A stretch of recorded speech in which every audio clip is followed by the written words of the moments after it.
Bismillahirrahmanirrahim. Kepada teman-teman semua, bisa menyalakan kamera dan memute-kan mikrofonnya karena acara pada malam hari ini akan segera dimulai.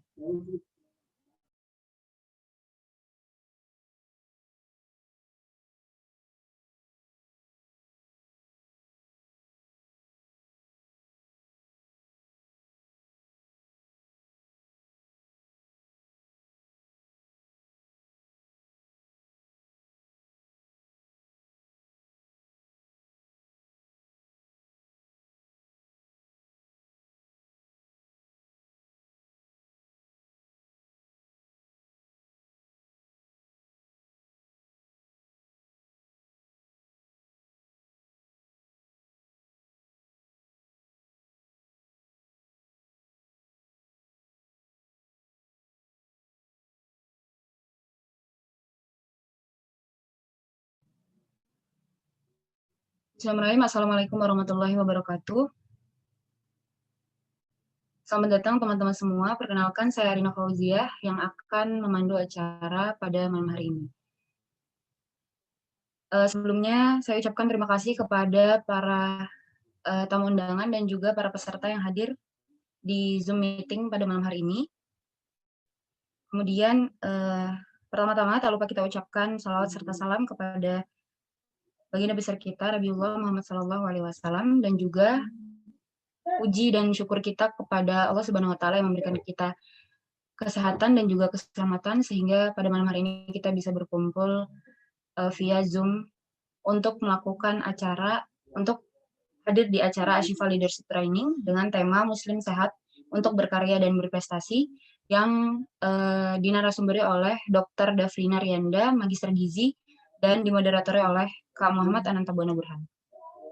Selanjutnya, saya akan membacakan terlebih dahulu susunan acara kita pada malam hari ini.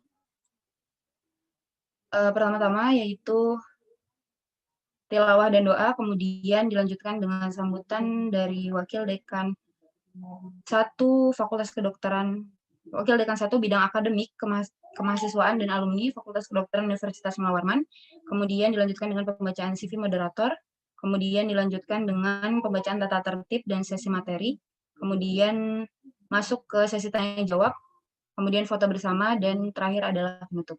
Sebelumnya, saya ucapkan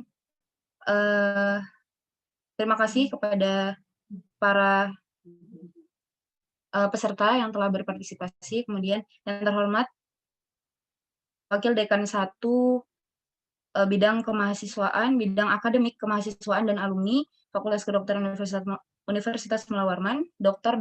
Siti Khotimah, Magister Kesehatan, kemudian Ketua Pusdima beserta Ketua LDF se-Universitas Mula-Warman atau yang mewakili, kemudian Ketua Badan Eksekutif Mahasiswa Fakultas Kedokteran Universitas Mula-Warman, kemudian Ketua Hima Kedokteran Gigi, kemudian Ketua Hima Keperawatan, Ketua Tim Bantuan Medis Azigos, dan Ketua Dewan Perwakilan Mahasiswa Fakultas Kedokteran Universitas Mula-Warman. Selanjutnya, kita masuk ke acara yang selanjutnya, yaitu tilawah yang akan dibacakan oleh Saudara Muhammad Abdul Aziz Hafidz dan doa yang akan disampaikan oleh Saudara Muhammad Reza Fahlevi. Kepada Saudara Muhammad Abdul Aziz Hafidz, saya persilahkan. Assalamualaikum warahmatullahi wabarakatuh. Waalaikumsalam warahmatullahi wabarakatuh.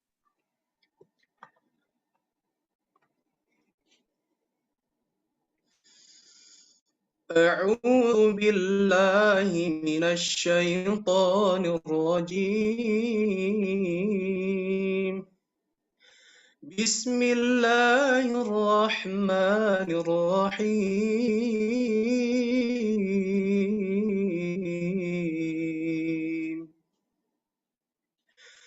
يا أيها الذين آمنوا اتقوا الله حق تقاته ولا تموتن إلا وأنتم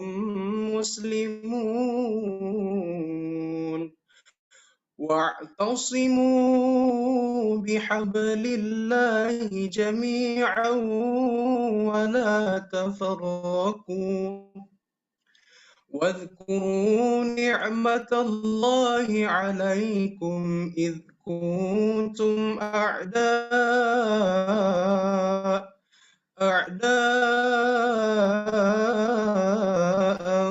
فألف بين قلوبكم فأصبحتم بنعمته إخوانا وكنتم على شفا حفرة من النار فأنقذكم منها كذلك يبين الله لكم آياته لعلكم تهتدون ولتكن منكم أمة يدعون إلى الخير ويأمرون بالمعروف وينهون عن المنكر وأولئك هم المفلحون ولا تكونوا كالذين تفرقوا واختلفوا من بعد ما جاءهم البينات وأولئك لهم عذاب عظيم صدق الله العظيم ثم السلام عليكم ورحمة الله وبركاته.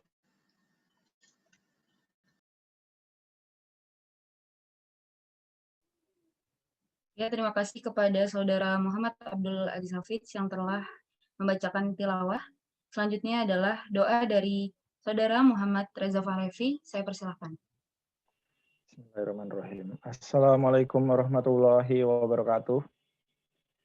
Pada kesempatan ini, marilah sejenak kita berserah diri, merendahkan hati kita kepada Yang Maha Kuasa, Allah Subhanahu wa Ta'ala. Memohon agar kegiatan kita diberkahi dan diberi kelancaran. Di sini, izinkan saya memimpin doa pada hari ini. A'udzubillahi minasyaitonirrajim. Bismillahirrahmanirrahim. Alhamdulillahi rabbil alamin. Hamdas syakirin hamdan naimin. Hamdayu wa'fi'u ni'mahu wa yukafi'u mazidah. Ya Rabbana lakal hamdu kama yabaghi li jalali wajhikal karim wa azimi sultanik. Allahumma sholli ala Sayyidina Muhammad wa ala alihi wa sahbihi ajma'in. Amma ba'du. Ya Allah, ya Ghafur, ampunanmu sangat luas. Maka kami hamba-Mu yang berlumuran dosa memohon ampun kepadamu. Ya Allah, ya Karim, berilah kami petunjuk-Mu agar kami menjadi pribadi yang berada di jalan yang lurus. Ya Allah, berkahilah acara ini. Jadikanlah acara ini sebagai ladang ibadah bagi kami, terutama bagi panitia yang telah bekerja keras menyelenggarakan acara ini. Ya Allah, ya Rob kami, jadikanlah momen ini untuk mempererat persatuan kami, persaudaraan kami. Semoga dengan itu kami mendapatkan umur yang panjang. Ya Allah Azza wa Jal, kuatkanlah langkah kami, teguhkanlah dada kami dalam menghadapi semua ujian hidup agar kami tetap bisa semangat meraih impian menjadi dokter gigi, dan perawat yang berkompeten dan terampil. Ya Allah, kami sadar usia menjadi salah satu rahasia terbesar-Mu. Maka di momen berbahagia ini, kami memohon kepadamu agar kelak dimatikan dalam keadaan husnul khotimah. Rabbi firli wali walidaina, Rabbana latuzigh qulubana, wa hiyya lana min amrina rasyadan. Rabbana atina fid dunya hasanah wa fil akhirati hasanah wa qina azabannar. Wa sallallahu ala Muhammadin wa ala alihi wa sahbihi ajmain. Subhana rabbika rabbil izzati amma yasifun. Wa salamun alal mursalin. Walhamdulillahi rabbil alamin. Wassalamualaikum warahmatullahi wabarakatuh.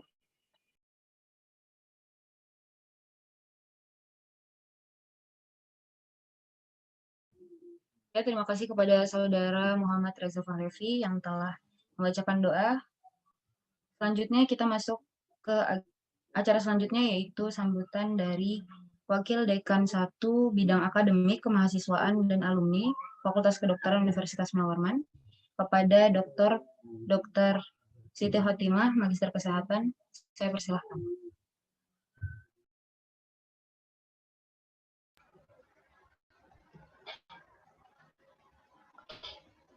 Bismillahirrahmanirrahim. Assalamualaikum warahmatullahi wabarakatuh. Waalaikumsalam. Alhamdulillahirabbil alamin wassalatu wassalamu ala asrofil anbiya'i wal mursalin sayyidina wa maulana Muhammadin wa ala alihi wa sahbihi ajma'in. Qala wa ta'ala fil Qur'anil Azim, a'udzu billahi minasyaitonir rajim. Ya ayyuhalladzina amanu ittaqullaha haqqa tuqatih wa la tamutunna illa wa antum muslimun. Sadaqallahul azim.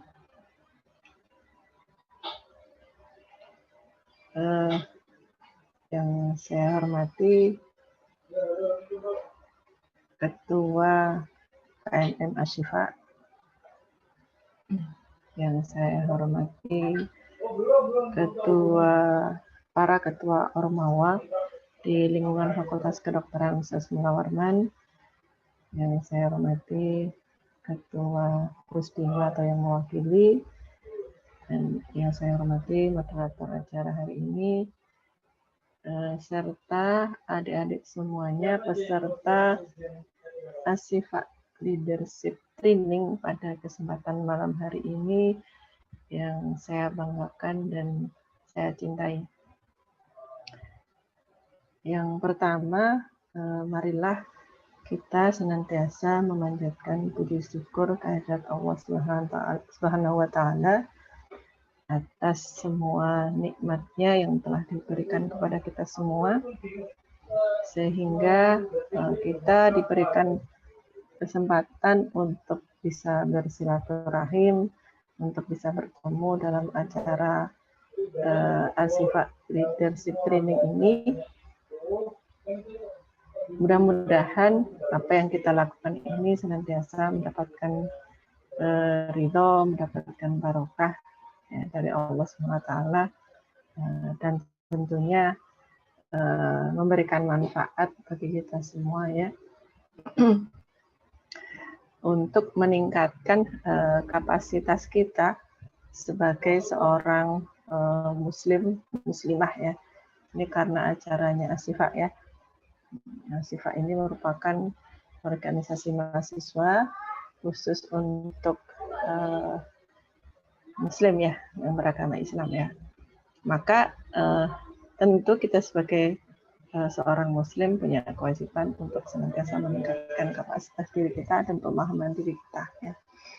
Kemudian tak lupa dan tidak pernah berhenti kita untuk menyampaikan ya, memohonkan salawat dan salam semoga tetap terlimpahkan kepada qudwah hasanah kita, suri tauladan kita, Rasulullah Muhammad Sallallahu Alaihi Wasallam, yang seluruh hidup beliau itu dicurahkan untuk memikirkan kita dan menyelamatkan kita ya.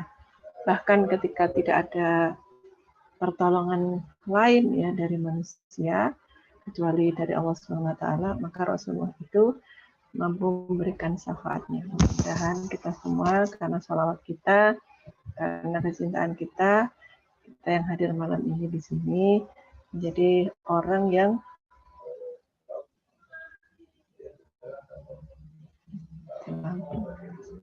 Suara saya masih terdengar? Masih dokter. Oke. Ya. Ya. Ya. Mudah-mudahan kita yang semua hadir di sini termasuk orang-orang yang mendapatkan syafaat beliau, gitu ya. Sungguhnya kalau kita menyadari sebagai seorang muslim tidak ada sesuatu yang lebih berharga kecuali kita mendapatkan pertolongan dari orang lain atau terlebih itu dari Rasulullah SAW ketika tidak ada pertolongan lainnya dari manusia ya. Adik-adik semua yang saya banggakan, yang saya muliakan, di acara malam ini Asyifa Leadership Training mengambil tema Muslim Sehat untuk Berkarya dan Berprestasi. Ya. Tentu ini menjadi motivasi bagi kita semua sebagai seorang muslim, maka tentu tugas kita adalah tidak hanya bagaimana kita menjadi ini kebetulan kuliahnya di kedokteran ya, ada prodi kedokteran, prodi gigi maupun prodi keperawatan, maka tugas kita tidak hanya bagaimana menjadi seorang dokter atau seorang dokter gigi atau seorang perawat yang baik, yang profesional, tapi lebih dari itu, sebelum kita menjadi dokter atau dokter gigi atau perawat, maka tugas kita sebagai seorang hamba Allah SWT adalah bagaimana kita menjadi hamba yang baik, bagaimana kita menjadi seorang muslim yang baik ya. Dan salah satu cara agar kita bisa menjadi seorang muslim yang baik itu adalah harus menjadi muslim yang sehat dulu gitu ya. Muslim yang sehat itu sebagai bekal kita ya. Syukur alhamdulillah di tengah pandemi Covid seperti ini kita masih diberikan kesehatan ya. Kesehatan ini adalah nikmat yang paling besar ya. Ini mengingatkan kepada kita semuanya termasuk saya sendiri. Jadi kesehatan adalah nikmat yang paling besar yang sering diabaikan oleh manusia ya. Dan nikmat ini akan kita rasakan manakala kita sudah jatuh sakit ya. Meskipun itu sakit yang sederhana ya, atau pilek atau kemasukan debu di mata itu sudah mengganggu kita. Baru kita tahu, kita menyadari betapa nikmatnya, betapa besarnya nikmat sehat itu. Maka adik-adik semuanya, tugas kita adalah bagaimana dengan makin bersyukur kepada Allah SWT dengan menjaga kesehatan kita. Dengan modal sehat itu kita mampu menjadi muslim yang baik ya. Bisa beribadah dengan baik, bisa mengaji dengan baik ya. Bisa menunaikan tugas-tugas kita sebagai seorang muslim dengan baik ya. Dan tentunya setelah itu salah satu kebutuhan bagi seorang muslim itu adalah dia harus punya karya. Itu kalau dalam istilah Islam itu ada namanya amal profesional atau itqanul amal ya.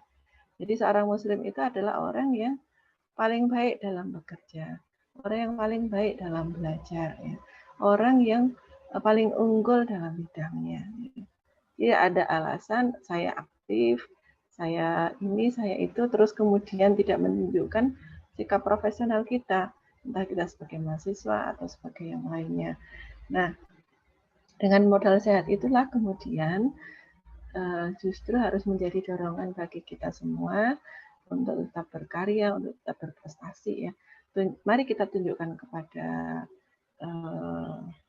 dunia ya, kepada masyarakat bahwasanya kita sebagai seorang muslim itu bangga dengan identitas keislaman kita ya, di tengah banyak stigmatisasi yang muslim itu nanti dicap radikal, ekstremis, bahkan sekarang itu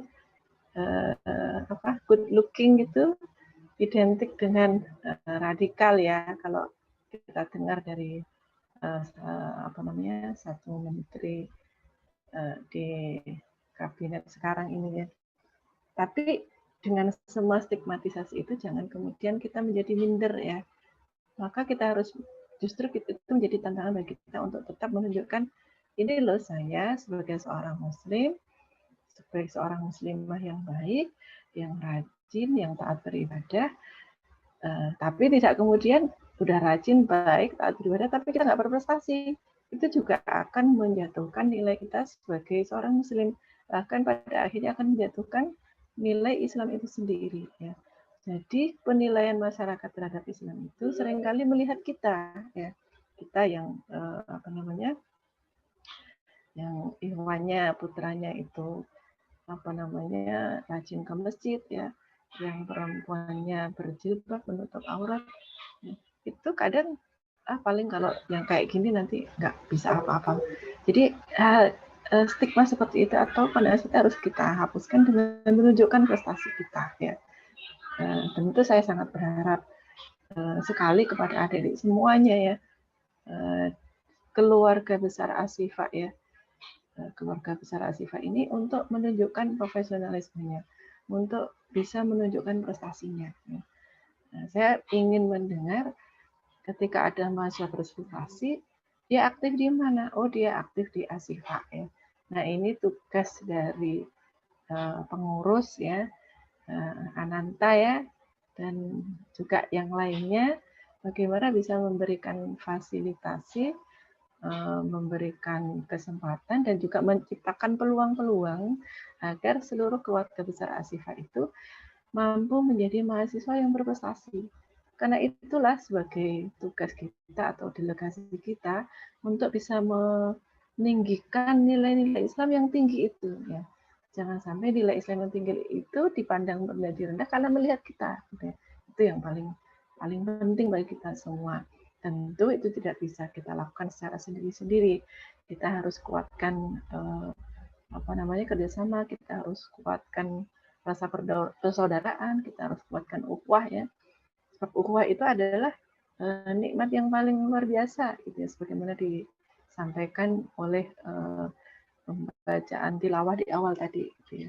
Itu adalah nikmat Allah SWT yang diberikan kepada kita sebagai model. Nah, bagaimana kita ini di Ashifa ini mampu menciptakan prestasi-prestasi yang luar biasa. Itu sebagai ukuran sikap profesionalisme kita, ya. Dengan demikian, maka kalau ada mahasiswa yang berprestasi dari kedokteran, dia aktif di mana? Oh, aktifnya di Ashifa, gitu ya. Walaupun aktif di yang lain juga nggak apa-apa, begitu ya. Tapi harus kita tunjukkan. Nah, yang sudah aktif di Ashifa juga harus kita tunjukkan keseriusan kita. Jangan hanya sekedarnya, ya. Seorang Muslim yang profesional itu, kalau dia mengerjakan sesuatu, ya dikerjakan dengan sungguh-sungguh. Meskipun tantangannya ada, meskipun kendalanya ada, ya. Tapi dia tidak menyerah dengan kendala itu, dengan tantangan itu, ya. Itu yang paling penting. Nah, tentu saya berharap adik-adik semua bisa memanfaatkan kesempatan kuliah di kedokteran ini semaksimal mungkin untuk mengembangkan kapasitasnya, baik kapasitas sebagai seorang calon dokter gigi maupun perawat, kapasitas sebagai seorang calon pemimpin masa depan, ya. 10, 20, bahkan 30 tahun lagi, kalianlah yang akan menjadi pemimpin di negeri ini. Nah, maka harus dipupuk dari sekarang, ya. Saya senang sekali ketika ormawa-ormawa itu mengadakan leadership training, latihan kepemimpinan. Jadi pemimpin itu tidak bisa muncul dadakan, ya, sekedarnya. Dia harus by design, dia harus dilatih, ya.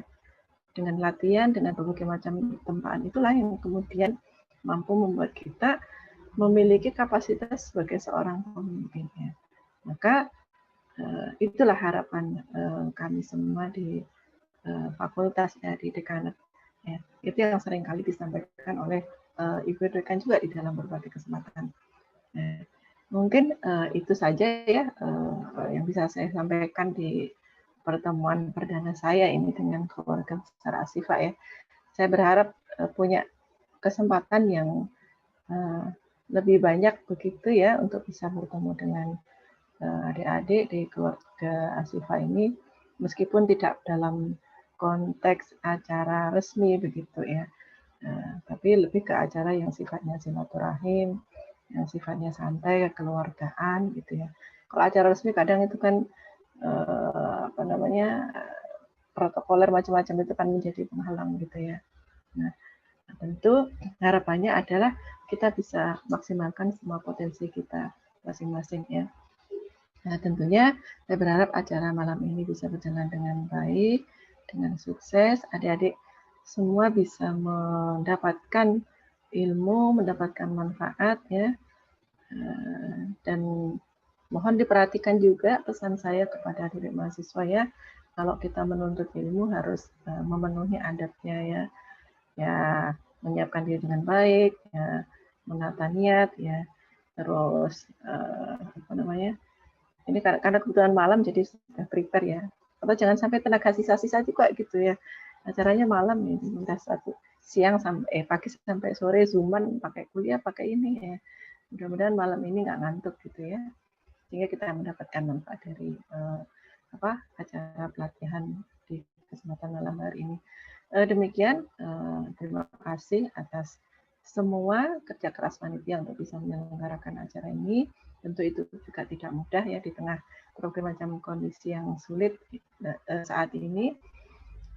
Dan saya ucapkan juga terima kasih kepada seluruh pengurus Asifa ya atas semua jerih payahnya, pengorbanan waktu, pikiran, dan lain-lainnya. Semoga diberikan balasan yang terbaik dari Allah SWT.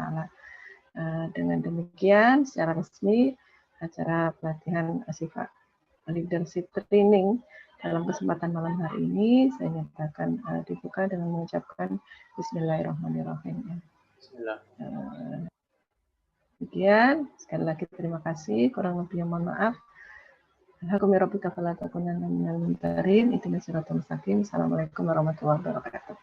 Waalaikumsalam. Terima kasih, Dok.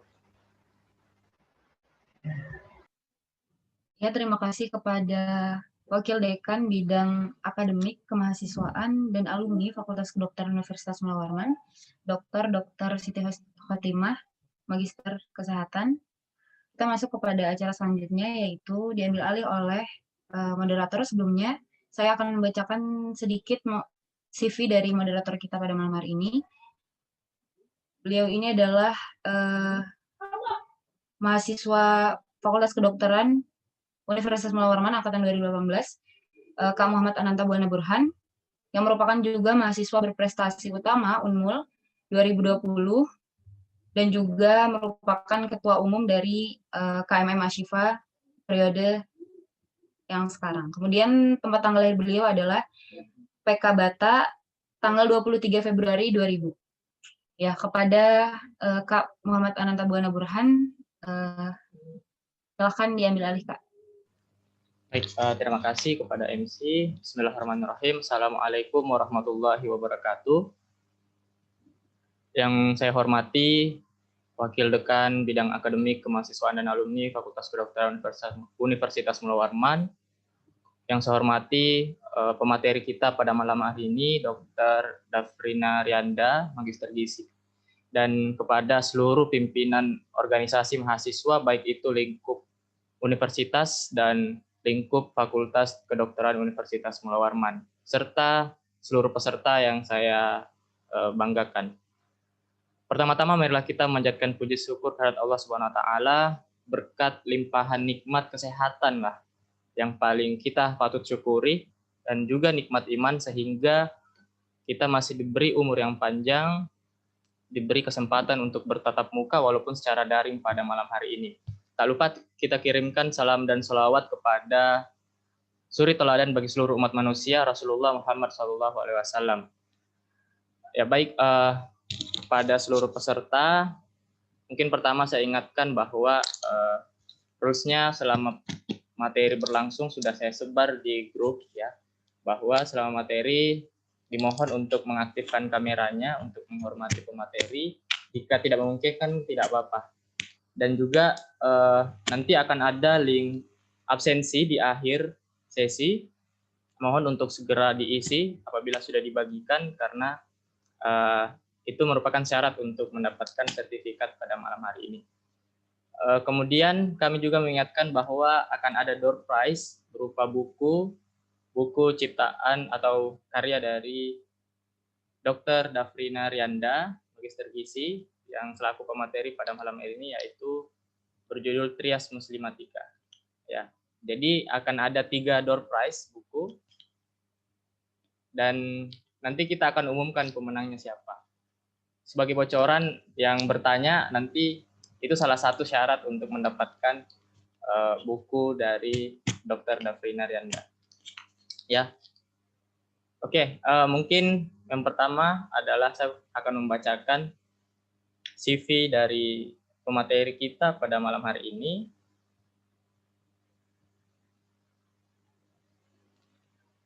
Ya, Dr. Dafrina Rianda, Magister Gizi.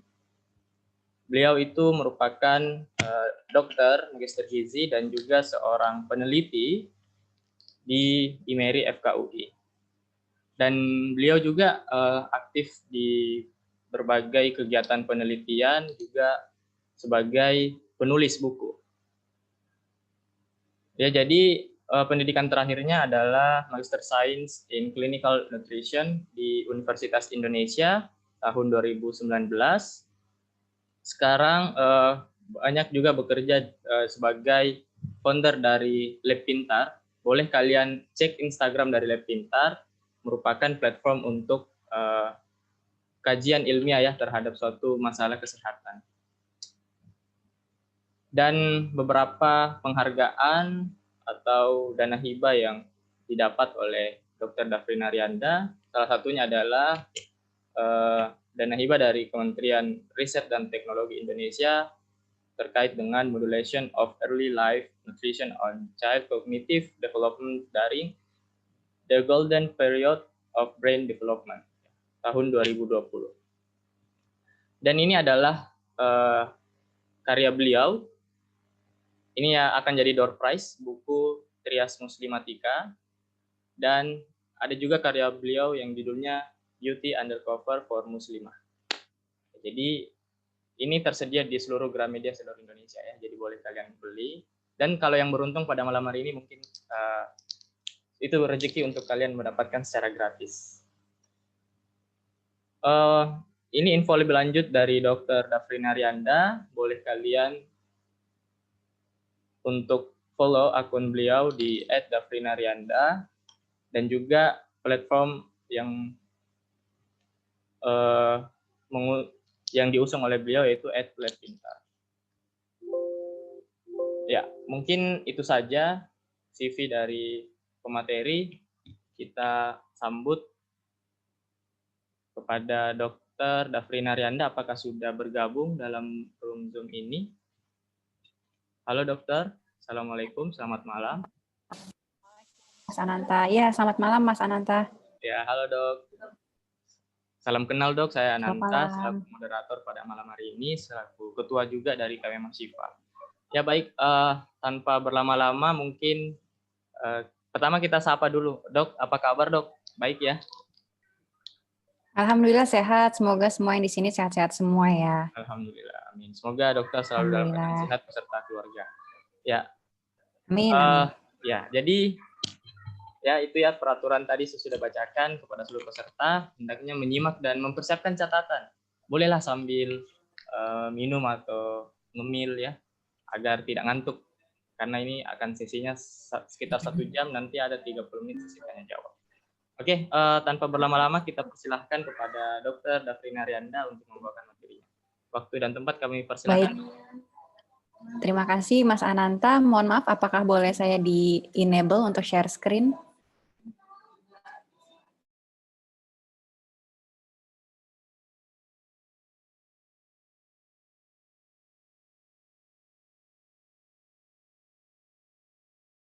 Apakah sudah bisa dok?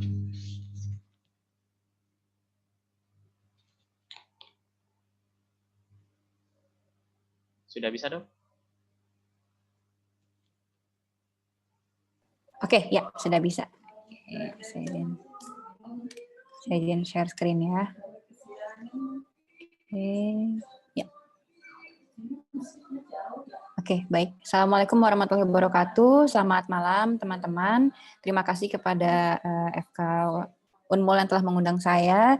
Terima kasih Mas Ananta sudah memperkenalkan, dan selamat datang pada diskusi malam hari ini. Jadi mungkin sebelumnya saya juga kita panjatkan ya, alhamdulillah puji dan syukur kehadirat Allah Subhanahu wa taala karena atas rahmah kemudian hidayah ya, menggerakkan hati kita sehingga kita bisa berkumpul di malam hari ini berdiskusi ya. Ini di sini sekitar jam 8 kurang. Semoga teman-teman di sana masih on ya untuk mengikuti diskusi ini. Nah, pada malam hari ini topik yang akan kita diskusikan adalah mengenai bagaimana pada intinya sih bagaimana seorang muslim dan muslimah ini bisa memaksimalkan potensi sehingga bisa menjadi seseorang yang berprestasi dan berkarya. Gitu. Nah, tapi sebelum membahas tentang itu, mungkin kita harus sedikit mendefinisikan ulang sebenarnya apa sih tujuan kita gitu hidup di dunia. Apakah memang berprestasi dan berkarya ini?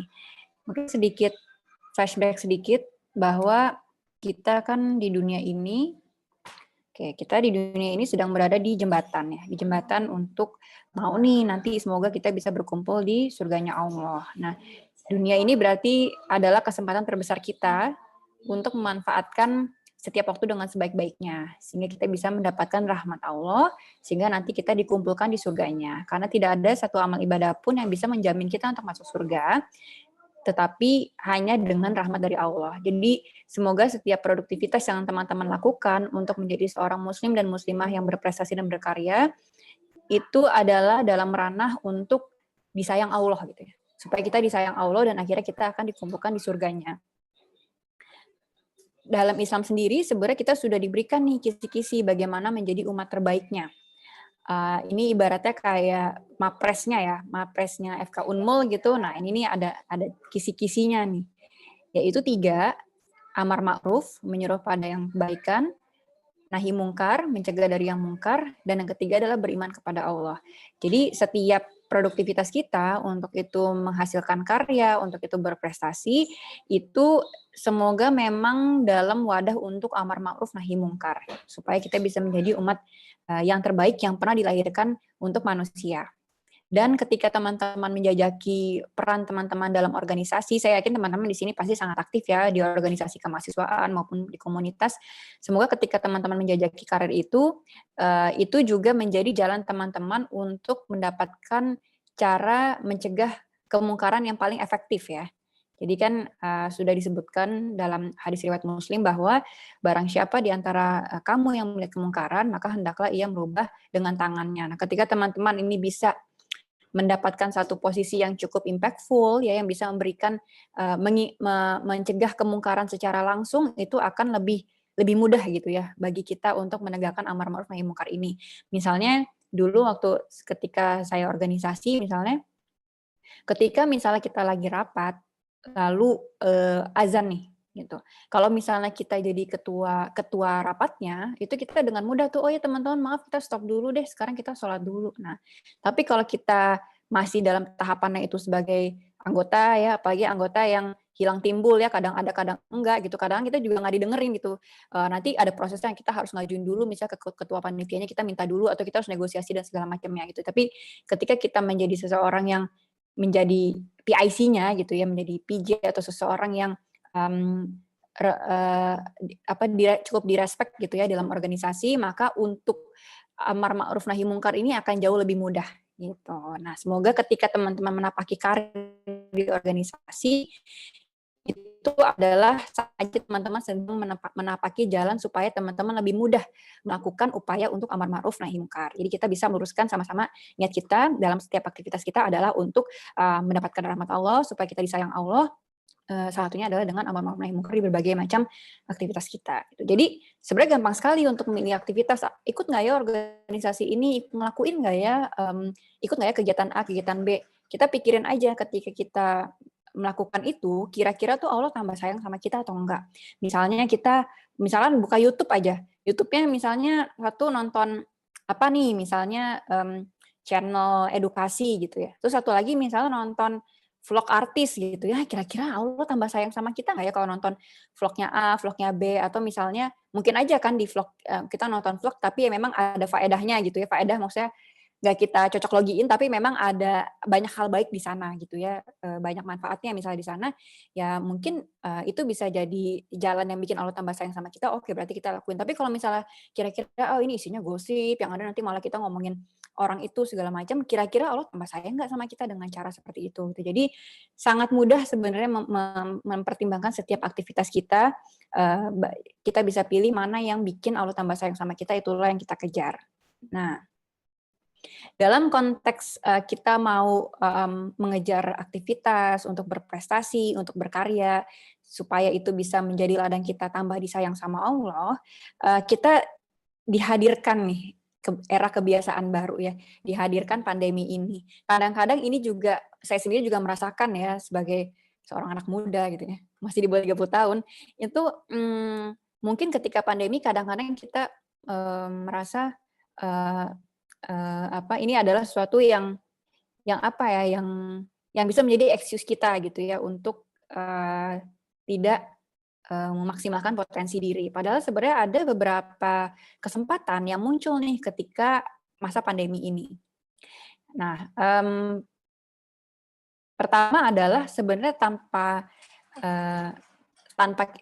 maupun dengan kita sadari, sebenarnya kita punya perubahan aktivitas harian lebih efisien. Nah, ini sebenarnya motivasi ya teman-teman, supaya kita tergerak bahwa ternyata kita tuh sekarang dikasih kesempatan sebenarnya untuk lebih produktif. Misalnya sekarang itu kalau misalnya mau datang ke webinar atau seminar, itu cukup duduk ya, nggak perlu pakai baju yang mungkin macem-macem gitu. Itu udah tinggal duduk, nyala klik link, gabung, udah ikutin webinar, dengerin materi-materi yang informatif gitu. Jadi sebenarnya aktivitas harian kita itu lebih efisien.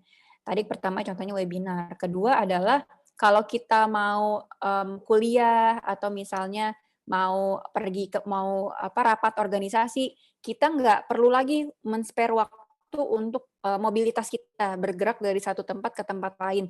Dari ruang kuliah harus jalan dulu ke ruang organisasi, belum lagi kalau ketemu teman harus harus saling tegur sapa dan segala macam. Itu kan ngurangin waktu kita sebenarnya juga. Jadi ketika ada masa pandemi ini dan kita semuanya harus from home, sebenarnya itu meningkatkan efisiensi waktu kita karena mobilitas kita sekarang jadi lebih berkurang gitu. Jadi itu yang kedua. Kemudian yang ketiga adalah karena kita sekarang sangat bergantung update-nya itu cukup bergantung dengan internet, maka sebenarnya konektivitas kita itu sebenarnya makin luas ya gitu, makin mudah. Misalnya panitia A mau approach narasumber B aja kan tinggal nge-DM ya, atau misalnya tinggal nge-WhatsApp itu. Sebenarnya ini nggak hanya pas pandemi sih, tapi selama era digital ini konektivitas antar kita tuh sangat improving banget gitu ya, sangat meningkat banget. Kalau misalnya mau akses artikel jurnal A, jurnal B juga sangat mudah di internet. Mau ngontak A, ngontak B juga sangat mudah lewat sosial media atau lewat WhatsApp dan lain sebagainya gitu. Jadi sebenarnya sudah banyak kesempatan yang mungkin Allah berikan gitu kepada kita untuk memaksimalkan potensi kita. Kedua ini adalah kesempatan untuk kita di tengah pandemi ini meredefinisi setiap produktivitas. Jadi ketika kita, ini kan besar sekali nih ya perubahan yang kita rasakan ya, yang tadinya harus banyak di luar, sekarang banyak di rumah. Mungkin ini saatnya kita bisa banyak kontemplasi ya, karena kita banyak di rumah, bisa kontemplasi sebenarnya apa sih faedah-faedah dari aktivitas yang saya lakukan belakangan ini gitu ya. Lebih banyak waktu untuk diri sendiri, merenungkan ya setiap aktivitasnya faedahnya seperti apa.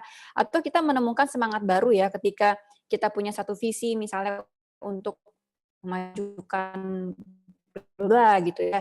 Oh, ternyata dengan masa pandemi saya melihat opportunity nih bahwa ketika semuanya di rumah dan sangat bergantung pada internet, mungkin kita bisa ada peluang bisnis baru atau peluang membangun komunitas baru atau membangun proker-proker baru kalau di organisasi gitu. Jadi ini adalah saatnya kita mendefinisikan ulang setiap produktivitas kita secara personal maupun di organisasi, menemukan metode-metode baru yang lebih kreatif. Kemudian juga yang ketiga, saya yakin sih setiap kejadian yang ada, itu harusnya kita bisa menemukan faedahnya ya, kira-kira Allah nih apa ya, yang pintu mana ya, yang kalau ketika pintu yang A ditutup, pintu mana nih yang Allah lagi buka gitu ya, supaya kita bisa sambut pintu itu. Jadi istilahnya sih kita mencari silver lining-nya ya, apa sih benang merahnya dari segala kejadian ini gitu ya. Nah ini yang sebenarnya bisa menjadi momen kita untuk menemukan diri kita yang baru nih di tengah pandemi. Jadi ini momen yang harus kita sangat sambut.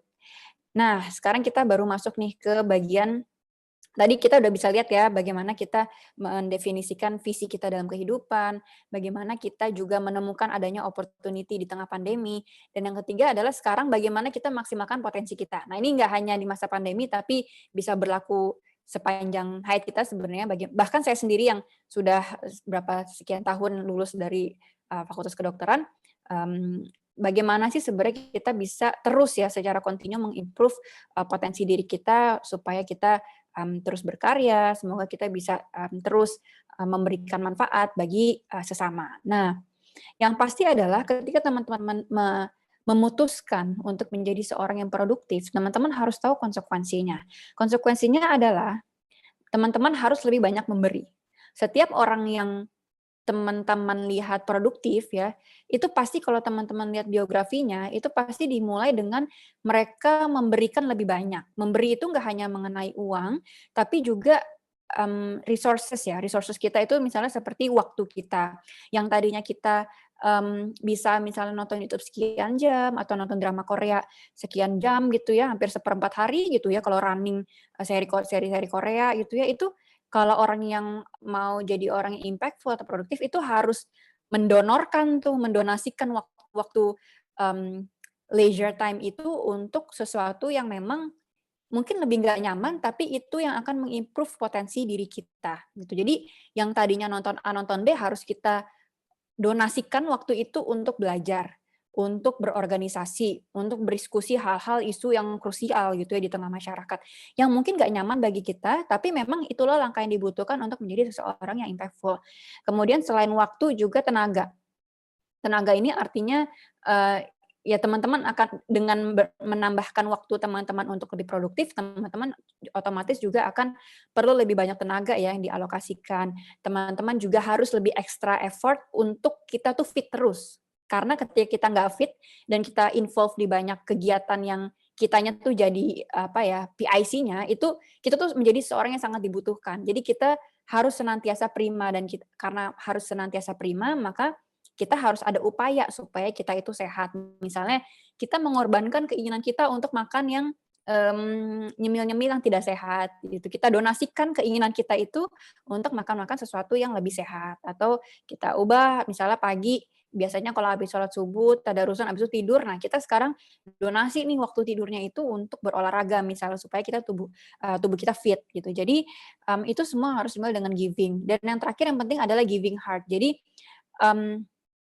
kadang-kadang untuk ini yang menurut saya ini yang susah sih. Jadi bagaimana kita bisa mencari panggilan kehidupan kita dan menjadi seseorang yang impactful itu tujuannya bukan untuk diri kita gitu. Kadang-kadang kita fokus kalau untuk menjadi seseorang impactful itu kita fokus bagaimana kita berprestasi dan mengachieve juara-juara ya. Padahal harusnya sih kalau yang saya pribadi lihat ya ketika saya mentoring orang, kemudian juga saya kan cukup sering menjadi leader di organisasi dari masa kuliah. Yang paling susah untuk mengimprove seseorang itu bukan kemampuan hard skill atau soft skill-nya gitu. Yang paling susah adalah mencari motivasi dalam diri dia untuk senantiasa memperbaiki diri dan gak mudah kecewa ketika ada kegagalan. Nah, kalau misalnya kita itu fokusnya di diri kita sendiri, maka ketika kita kita mau achieve nih A, misalnya, oh aku ikut organisasi A, oh aku mau S2 di luar negeri, oh aku mau ambil spesialis. Ketika kita gagal, maka kita akan sangat kecewa karena fokusnya ke diri kita sendiri. Oh ya, saya harus menjadi seseorang berprestasi, oh ya saya harus menjadi seseorang yang dipandang yang reputable, saya harus menjadi seorang yang followersnya banyak, saya harus menjadi seseorang yang sering diundang menjadi pembicara. Kalau fokusnya di sana, itu akan susah kita untuk maju gitu. Karena kita fokusnya di diri sendiri, jadi gampang kecewa. Kalau udah kecewa nanti jadinya nggak mau lagi mengimprove diri gitu ya, langsung menganggap oh ya ini saya gagal segala macam. Tapi kalau misalnya teman-teman fokusnya adalah untuk orang lain, untuk improve masyarakat. Ketika teman-teman mereka gagalan, itu teman-teman ngeliatnya kayak oh ya udah ini kan salah satu ikhtiar saya aja untuk misalnya menolong masyarakat. Tapi mungkin ada jalan lain yang bisa saya lakukan untuk menolong masyarakat, cara yang berbeda gitu ya. Tapi mungkin itu lebih efektif. Jadi itu driver yang menurut saya sangat susah dibentuk secara instan gitu. Makanya organisasi itu saya dari dulu mikir ya, ketika organisasi itu saya pengen mengembangkan soft skill A, soft skill B segala macam. Soft skill itu tuh cukup sebenarnya itu terkait jam terbang ya, kemudian juga terkait apa namanya ya lebih kepada ini ya seberapa sering kita dilatih gitu ya. Tapi supaya kita mau terus melatih diri, supaya kita nggak berhenti gitu ya, terus gitu ya, nggak pernah berhenti gitu ya di sepanjang perjuangan kita tuh harus punya driver. The driver itu yang teman-teman bisa dapetin ketika teman-teman berorganisasi, ketika teman-teman banyak terjun di masyarakat misalnya, ketika teman-teman mungkin juga berprestasi, ngolah data, lihat oh ya ternyata di sini masih banyak hal yang harus ditolong di Indonesia. Itu driver itu sebenarnya yang paling susah dicari, dan itu bisa teman-teman dapatkan ya, panggilan itu bisa teman-teman dapatkan ketika teman-teman aktif berkontribusi gitu. Itulah menurut saya yang paling pokok utamanya. Menjadi seseorang impactful is about how we give more gitu ya. Give more and then you will get more gitu. Nah, untuk menjadi ketika teman-teman nanti sudah mendapatkan panggilan diri ya, atau misalnya ngerasa sekarang saya belum sih ketemu panggilan diri, oh ya udah nggak apa-apa, terus aja kita mengimprove diri kita gitu ya dengan setiap amanah yang kita ya, panggilan itu tuh nggak hanya ini ya, nggak hanya kayak oh iya saya harus punya panggilan untuk apa Indonesia nih. Dulu saya juga ngerasa kayak gitu, tapi nggak ngerasa kayak gitu. Sekarang saya udah mulai ngerasa nemuin panggilan diri saya bahwa oh ya saya punya visi hidup untuk mencerdaskan para calon orang tua dan orang tua supaya generasi Indonesia masa depan itu pintar gitu. Makanya itu yang menjadi driver utama saya untuk mau lanjut S3, untuk bikin lab pintar segala macamnya. Tapi mungkin waktu dan itu bisa secara rutin terdevelop teman-teman. Jadi misalnya pas awal saya masuk organisasi, motivasinya ya cuman untuk supaya dulu saya ingat banget motivasinya adalah saya waktu masa SMA itu saya lulus dengan nilai yang cukup baik dan alhamdulillah keterima di fakultas kedokteran. Tapi yang orang-orang ingat ya, legacy yang saya tinggalkan di masa SMA adalah saya itu orangnya suka gonta-ganti pacar. Ya jangan diikuti ya teman-teman ya, ini masa-masa jahiliyah. Dan waktu saya ingat banget pertama kali yang benar-benar ngubah diri saya adalah ketika saya mau tobat gitu ya, terus saya dibilang sama mantan pacar saya, dibilang gini, oh ya udah nggak apa-apa kita putus aja, toh teman-teman aku juga udah tahu kok kamu tuh orangnya cuma bisa dikenal sebagai orang yang cuma bisa gonta-ganti pacar doang. Itu sebenarnya ada driver utama saya ketika saya masuk organisasi, bahwa saya ngerasa oh ternyata saya nggak meninggalkan legacy yang baik gitu ya. Saya ngerasa saya tidak memanfaatkan waktu-waktu dengan baik. Mungkin dulu banyak waktu kosong ya, karena kalau belajar aja tuh kadang-kadang juga banyak waktu kosong ya gitu ya. Dan waktu kosong itu saya isi dengan hal yang tidak berfaedah. Akhirnya waktu kuliah saya pengen menyibukkan diri saya sehingga saya tidak fokus lagi ke pacaran. Alhamdulillah masuk ke organisasi-organisasi. Dan yang tadinya saya tuh dulu milih waktu SMA tuh saya milih organisasi yang paling mudah dimasuki gitu ya, dan saya juga gabut di sana. Waktu kuliah saya ngambil organisasi yang saya tanya gitu, mana sih organisasi yang paling susah dimasuki gitu. Akhirnya saya masuk sana dan katanya kan susah gitu, ininya kaderisasinya ribet segala macam. Ternyata bener ya, susah banget. Saya ngeliat teman-teman saya, kok bisa ya ada waktu nonton YouTube segala macam, banyak kok saya kerjanya tugas mulu. Tapi ternyata itu yang membuat saya terlatih untuk memanfaatkan waktu dengan lebih efektif gitu ya.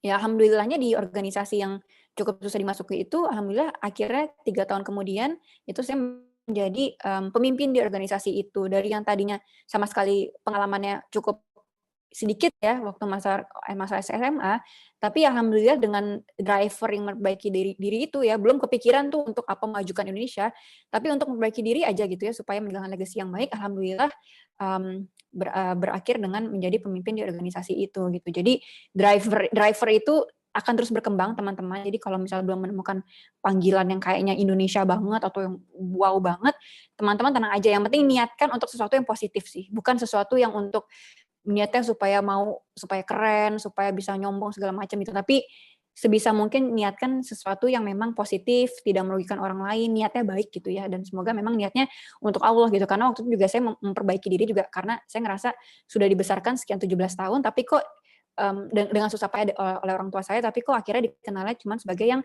seperti itu gitu ya, legasinya sangat tidak baik gitu ya. Allah tuh menciptakan saya pasti ada tujuannya, dan harusnya tujuannya bukan untuk menjadi seseorang yang dicap bisa gonta-ganti pacar doang. Jadi saya pengen tahu, saya pengen menjadi seorang muslimah yang memang bisa menjalankan peran ya di dunia ini tuh dengan sangat maksimal gitu ya, walaupun dimulai dari nilai minus gitu ya dengan cap yang cukup nggak bagus gitu ya, tapi ya alhamdulillah Allah tuh sangat membantu saya gitu. Jadi semoga teman-teman itu bisa menjadi motivasi bagi teman-teman juga gitu yang mungkin merasa masih kecil belum ada apa-apanya, tenang aja teman-teman, driver itu bisa ditumbuhkan asal niat kita tuh selalu untuk Allah, niat kita itu baik, itu yang paling utama. Nah, untuk niatnya udah oke gitu ya, sekarang kita masuk ke manajemen diri. Menurut saya ini yang paling penting ketika teman-teman mau produktif, mau aktif gitu ya. Nggak hanya manajemen waktu aja, tapi yang penting adalah namanya manajemen diri. Manajemen diri ini secara kasar saya bagi dua, yaitu ada manajemen semangat dan manajemen waktu. Nah, kalau kita ngomongin manajemen semangat, manajemen waktu, teman-teman kita harus tahu betul pedoman ini ya, ini pedoman kehidupan kita. Jadi sebenarnya ketika kita nggak produktif gitu ya, itu sebenarnya bukan hanya peran dari, oh iya ini adalah takdir saya gitu ya, ini takdir saya yang Allah berikan gitu. Tapi sebenarnya yang langkah awal pertamanya itu yang ngelakuin adalah kita nih manusia gitu. Pertama, langkah awalnya nih, apakah kita memang mengambil pilihan-pilihan ketika kita ngomongin manajemen waktu ya, apakah kita memang mengambil pilihan-pilihan aktivitas yang memang berfaedah, yang memang bermanfaat untuk bikin kita ditambah disayang Allah, bermanfaat untuk kita menjajaki karir kita misalnya. Jadi selalu dimulai dengan mengambil pilihan. Nah, kita nih sebagai manusia kan diberikan akal nih. Kita tuh punya privilege untuk berpikir dan mengambil pilihan. Dan itu ada di kita sebenarnya. Nah, habis mengambil pilihan, kita punya lagi nih peran untuk berikhtiar. Itu juga perannya kita sebenarnya. Nah, baru ketika setelah kita mengambil pilihan, ikhtiar, baru ranahnya Allah. Yaitu nanti ini tawakal tuh harusnya ranah kita ya, tetap ranah kita, tapi nanti hasilnya tuh ranahnya Allah. Kadang-kadang kita langsung kita lompati gitu ya. Belum ikhtiar, belum ngambil pilihan, kita udah langsung masuk ke ranah hasil misalnya. Ya udahlah aku nggak usah belajar gitu. Oh, toh aku belajar mau gimana pun juga tetap aja aku sama-sama aja nggak bakal pinter tuh sepinter A, sepinter B, sepinter C. Nah itu tuh kita udah ngambil ranahnya Allah tuh, karena kita udah ngambil ranah hasil, karena kita udah tahu nih, karena kita udah memprediksi ya menjadi cenayang hasilnya. Padahal sebenarnya itu bukan ranahnya kita. Ranah kita adalah mengambil pilihan, misalnya apakah di jam itu kita mau belajar atau tidak. Ranah kita adalah melakukan ikhtiar, apakah memang kita 100% nih dedicated nih untuk belajar atau berorganisasi atau hal-hal positif lainnya. Apakah memang kita nanti tawakal ya, bisa nih kita benar-benar berserah diri pada Allah, tetap rutinkan ibadahnya tuh tetap harus masuk dalam jadwal kita gitu ya. Jadi itu ranah-ranahnya kita tuh gitu. Jadi mau plus minus kali baginya ikhtiar kita, itu tuh punya kita banget. Tapi nanti sama dengannya itu nanti punyanya Allah gitu. Jadi jangan kita ambil ranahnya Allah, fokus pada ranahnya kita. Bagaimana kita mengambil pilihan-pilihan yang baik dan berikhtiar semaksimal mungkin di setiap langkah yang kita ambil. Nah, untuk mencapai ikhtiar yang maksimal, ada 2 nih poin dari manajemen diri. Pertama adalah manajemen semangat, yang kedua adalah manajemen waktu. Nah, manajemen semangat ini penting karena itu yang akan menjadi driver kita yang mendorong kita untuk senantiasa memperbaiki diri, untuk optimal dalam memanfaatkan waktu gitu. Nah, yang memanajemen semangat kita itu harus kita sadari bukan diri kita aja, tapi juga lingkungan. Teman-teman bayangkan teman-teman berada ada 2 lingkungan nih. Satu lingkungannya misalnya sukanya buka Instagram akun gosip gitu ya, akun gosip. Nah, satu lagi suka baca jurnal ilmiah. Nah, atau satu lagi lingkungannya adalah lingkungan ketua organisasi. Nah, kalau yang satu lingkungannya memang suka buka Instagram gosip, atau kalau dulu ya saya tuh udah tobat nih nonton Korea gitu. Nah, ketika kita nggak update terhadap gosip-gosip tersebut dan drama Korea dan K-pop tersebut, maka kita itu secara nggak sadar tuh kita ngerasa ketinggalan dan minder, dan akhirnya kita malah banyak menghabiskan waktu untuk akhirnya mengalokasikan waktu untuk buka Instagram gosip dan nonton Korea itu ya, atau misalnya nonton hal-hal yang gak berfaedah lainnya gitu. Jadi karena kita pengennya sama kayak lingkungan kita gitu ya, mungkin ini memang udah nature sebagai seorang manusia gitu ya kan, pengennya tuh samain kayak lingkungan kita gitu. Nah tapi beda ketika kita memang lingkungannya itu yang suka baca jurnal ilmiah. Ketika misalnya jadi kalau yang ngumpul itu mungkin ngomonginnya jurnal gitu ya. Jadi kalau misalnya kita nggak baca jurnal, kita ngerasa ketinggalan sendiri, itu jadi memotivasi kita, oh jangan sampai nih saya ketinggalan nih, saya harus baca jurnal juga nih gitu. Ini juga yang memotivasi saya ketika saya banyak hijrah, itu udah mulai rajin sholat sunnah, terus habis itu nanti mulai rajin tadarusan itu karena kebetulan alhamdulillah Allah membawa saya ke lingkungan yang baru yang rajin sholat gitu. Jadi rajin sholat sunnah gitu. Jadi waktu saya sering nginep di kontrakan teman saya itu ya, akhwat semua, itu mereka rajin sholat sunnah, jadi sebelum sholat subuh mereka sholat sunnah dulu. Nah, kalau saya sendiri yang nggak sholat sunnah kan malu ya, bengong gitu ya, saya ikut sholat sunnah. Terus habis sholat subuh ada tadarusannya, kalau saya sendiri nggak tadarusan kan malu gitu. Jadi saya ikut tadarusan gitu. Jadi lingkungan ini sangat ngebentuk. Pun juga waktu organisasi, lingkungannya itu memang kebetulan lingkungan yang jadi PIC organisasi gitu. Jadi ketika kita ngumpul, kita memang nggak banyak ngomongin hal-hal yang gosip-gosip ya, lebih kepada banyaknya diskusi tentang isu-isu yang ada di kampus gitu ya, bagaimana memajukan organisasi, terus habis itu sharing tentang proker-proker gitu. Jadi alhamdulillah memang lingkungan ini sebenarnya sangat lingkungan itu membentuk kita. Sehingga sebelum lingkungan membentuk kita harus membentuk lingkungan kita. Dengan cara dibentuk lingkungannya itu kita mau jadi orang seperti apa, nah itulah lingkungan kita cari. Nah, selain lingkungan tentu saja yang paling penting adalah diri kita sendiri. Bagaimana sih ngebentuk semangat di diri kita supaya kita tuh secara terus-menerus bisa produktif dan berkarya. Nah, pertama adalah punya mindset be the very best version dari diri kita sendiri. Kadang-kadang kalau kita ngomongin produktivitas, kita tuh suka compare bahwa kita itu produktif kalau lebih produktif dibandingin orang lain. Oh ya dia udah publikasi A, publikasi B. Oh ya dia udah dapet juara apa gitu ya. Oh ya dia udah jadi pejabat di mana gitu. Kita comparing terus. Nah, comparing ini nih yang jadi biangnya kadang-kadang nanti yang ada malah kita ngiri ya, jadi ngomongin orang segala macam. Jadi itu harus kita buang jauh-jauh. Jadi kita harus jadi versi terbaik bukan dari orang lain, bukan dengan membandingkan orang lain, tapi jadi versi terbaik dari diri kita sendiri. Jadi kompetitor kita siapa teman-teman? Kompetitor kita itu sebenarnya adalah diri kita yang kemarin. Jadi ketika kita tuh gagalnya kapan sih? Ketika kita memang tidak lebih baik dari hari yang kemarin. Itulah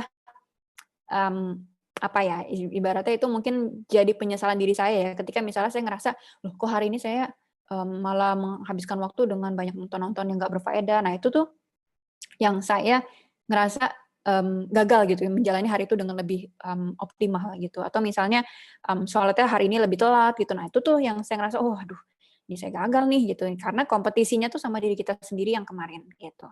Nah yang kedua adalah penting, kalau mau jadi the very best version dari diri kita sendiri, setiap amanah yang datang ke kita, sekecil apapun, itu selalu kasih 100%, kalau bisa 110%.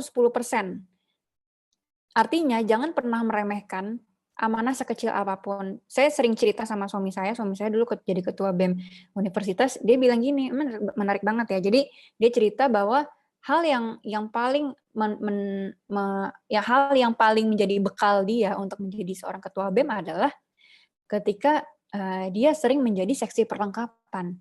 Nah, seksi perlengkapan itu kan ibaratnya kalau di acara ya, ini maksudnya ini just for for cuman buat ilustrasi aja ya gitu, bukan berarti saya mendiskreditkan, tapi seksi acara tuh kayaknya kan nggak sekeren seksi perlengkapan. Seksi perlengkapan itu kan kayaknya nggak sekeren seksi acara, humas gitu, kayaknya aktif segala macem. Kalau ngelapor tuh kayaknya keren, udah menghubungi A, menghubungi B segala macem. Kalau ya perlengkapan apa? Saya juga dulu pernah jadi seksi perlengkapan, apa sih ngelaporin dulu ya, saya ngelaporannya LCD lah, ruangan udah dipinjem lah segala macam gitu. Tapi ternyata dengan menjadi seksi perlengkapan itu, suami saya tuh bisa bertemu dengan orang-orang di balik kampus gitu. Jadi kadang-kadang amanah yang kelihatannya tuh, ini apa sih gitu, itu sebenarnya yang membawa kita menjadi diri kita yang di depannya tuh bakal sesukses apa gitu. Jadi jangan pernah meremehkan amanah-amanah kecil. Saya pun juga jadi sering ya alhamdulillah ya sekarang beberapa kali diberikan amanah untuk jadi pembicara.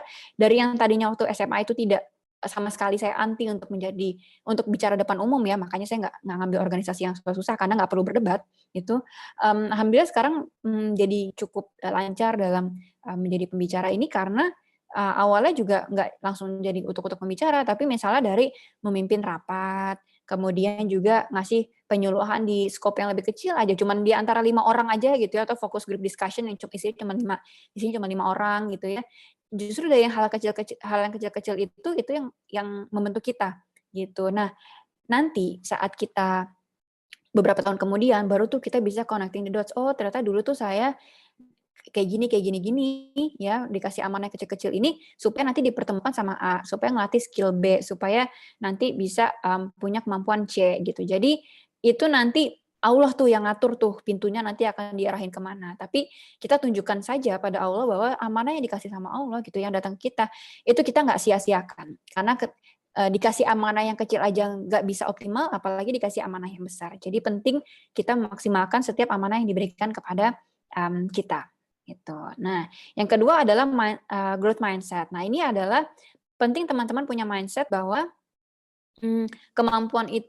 setiap kemampuan itu bisa dikembangkan. Teman-teman mau itu kemampuan menulis, menjadi pembicara, kemampuan menjadi pemimpin organisasi, itu bisa, tapi harus dengan dedikasi dan kerja keras. Bakat itu cuma starting point-nya aja. Jadi sudah sering diteliti juga ketika kita punya kemampuan menulis aja. Kenapa sih si Fulan punya kemampuan menulis? Ternyata nanti di daerah otaknya itu dia punya sinaps jembatan antar sel saraf yang lebih banyak gitu. Jadi makanya dia tuh kalau diminta nulis tuh mikirnya cepet lah kira-kira gitu istilahnya. Nah, supaya sinapsnya itu bertumbuh, supaya banyak di daerah itu, maka apa yang kita bisa lakukan? Satu-satunya cara adalah kita harus melakukan aktivitas itu. Jadi kalau misalnya teman-teman mau jago public speaking, itu kita harus melakukan public speaking itu. Kalau cuma ikut workshop-nya aja, itu kita dapat ilmunya aja, tapi kita nggak ngelatih gitu. Sementara otak itu butuh dilatih supaya kita tahu, oh kita nanti bisa improve-nya nanti like next time kita harus begini, harus begini, harus begini. Kita melatih percaya diri kita juga itu harus ngelakuin secara langsung. Jadi susah kalau kita bermimpi mau jadi public speaker yang bagus, ketika kita mau dikasih amanah untuk ngomong aja tuh kita nolak, ya dia aja lah, dia lebih jago segala macam. Tapi sebenarnya kita pengen jadi public speaker, maka kalau mau jadi public speaker yang bagus, kalau gitu ambil amanahnya gitu ya. Jadi semoga dari amanah itu yang nantinya melatih kita dan melatih otak kita untuk punya kemampuan menjadi seorang public speaking ataupun menjadi ketua organisasi. Mau jadi ketua organisasi, tapi ditunjuk jadi PJA aja main tunjuk-tunjukkan sama teman-temannya, wah susah itu nanti kita berkembang. Jadi penting bagi kita memang menyambut amanah dan melakukan amanah itu dengan 110% dari diri kita. Gitu. Nah, jadi ini ya konsepnya adalah neuroplastisitas. Ini akan bisa nyambung nih asalkan kita melakukan aktivitas itu. Gitu, mau itu public speaking, mau itu memimpin organisasi, mau itu nulis, mau itu meneliti ya segala macamnya, mau itu melakukan tindakan-tindakan kedokteran gitu ya, itu kan istilahnya itu yang penting jam terbangnya kita gitu. Jadi penting sekali memang untuk melakukan secara langsung gitu. Setelah kita mendapatkan ya cara-caranya, informasi awalnya, lalu harus langsung kita praktekkan supaya itu bisa melatih kemampuan kita. Yang ketiga adalah grit namanya. Kalau grit ini teman-teman bisa cari di Google, ini sering banget dibahas. Jadi pada intinya sih bagaimana kita juga punya kegigihan ya, perseverance, kemudian juga resiliensi, yaitu kemampuan bangkit dengan cepat dari setiap kegagalan, dan juga kemampuan untuk punya long term goal oriented. Jadi kita punya di pikiran kita itu kita selalu fokus pada long term goal. Oh iya nggak apa-apa misalnya kadang-kadang kita mungkin kayak, oh kok saya cuman masih gini-gini aja, ditunjuknya jadi yang kecil-kecil, amanahnya segala macam. Tapi kalau kita fokus di short term, mungkin kayak, ya mungkin kita ngerasa minder, dan akhirnya nggak ngejalanin yang amanah itu dengan baik. Tapi kalau kita fokus di long term, oh oke, nggak apa-apa, ini mungkin adalah titik-titik yang emang harus saya jalani kalau mau mencapai A, atau kalau mau mencapai B, gitu. Jadi kita fokus di goal jangka panjang. Ketika kita fokus di goal jangka panjang, maka kita setiap ada tantangan, kita akan mencari jalan bukan excuses gitu. Jadi kita akan find ways not excuses karena kita tahu oke, kita harus terus nih mencoba karena nanti kita mencari jalan-jalan lain karena kita tahu jangka panjangnya kita akan menjadi A, akan menjadi B, akan menjadi C gitu ya harapannya gitu ya. Jadi ini penting bagi kita untuk melatih grit ya. Bagaimana kita terus gigih untuk berusaha find ways not excuses dan bisa bangkit secara cepat dari setiap kegagalan kita. Nah, yang terakhir adalah bagaimana kita punya mindset untuk fokus pada goal. Kadang-kadang kita fokus di tools. Bedanya apa?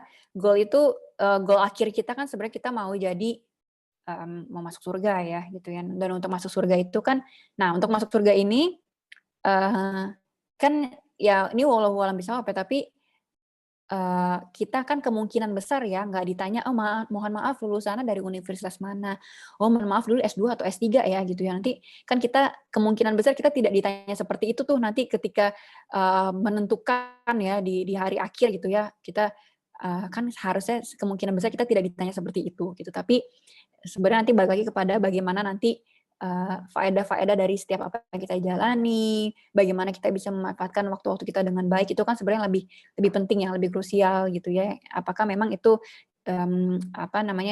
aktivitas yang memang diridhoi Allah, itu kan lebih krusial gitu. Jadi sebenarnya kita perlu fokus di goal akhirnya. Artinya ketika teman-teman nanti saat ini misalnya, oh ya aku nggak bisa nih sekarang untuk misalnya setelah lulus, oh ya aku belum bisa nih lanjut S2 karena belum ada beasiswanya, misalnya aku belum bisa lanjut spesialis karena mungkin aku harus nabung dulu, teman-teman jadi nggak mudah kecewa gitu, karena mau S2, mau itu spesialis, mau itu bikin bisnis, mau itu kerja, kuliah segala macam, itu tools-nya, tapi nanti goal-nya itu adalah bagaimana kita disayang Allah gitu, itu goal akhirnya.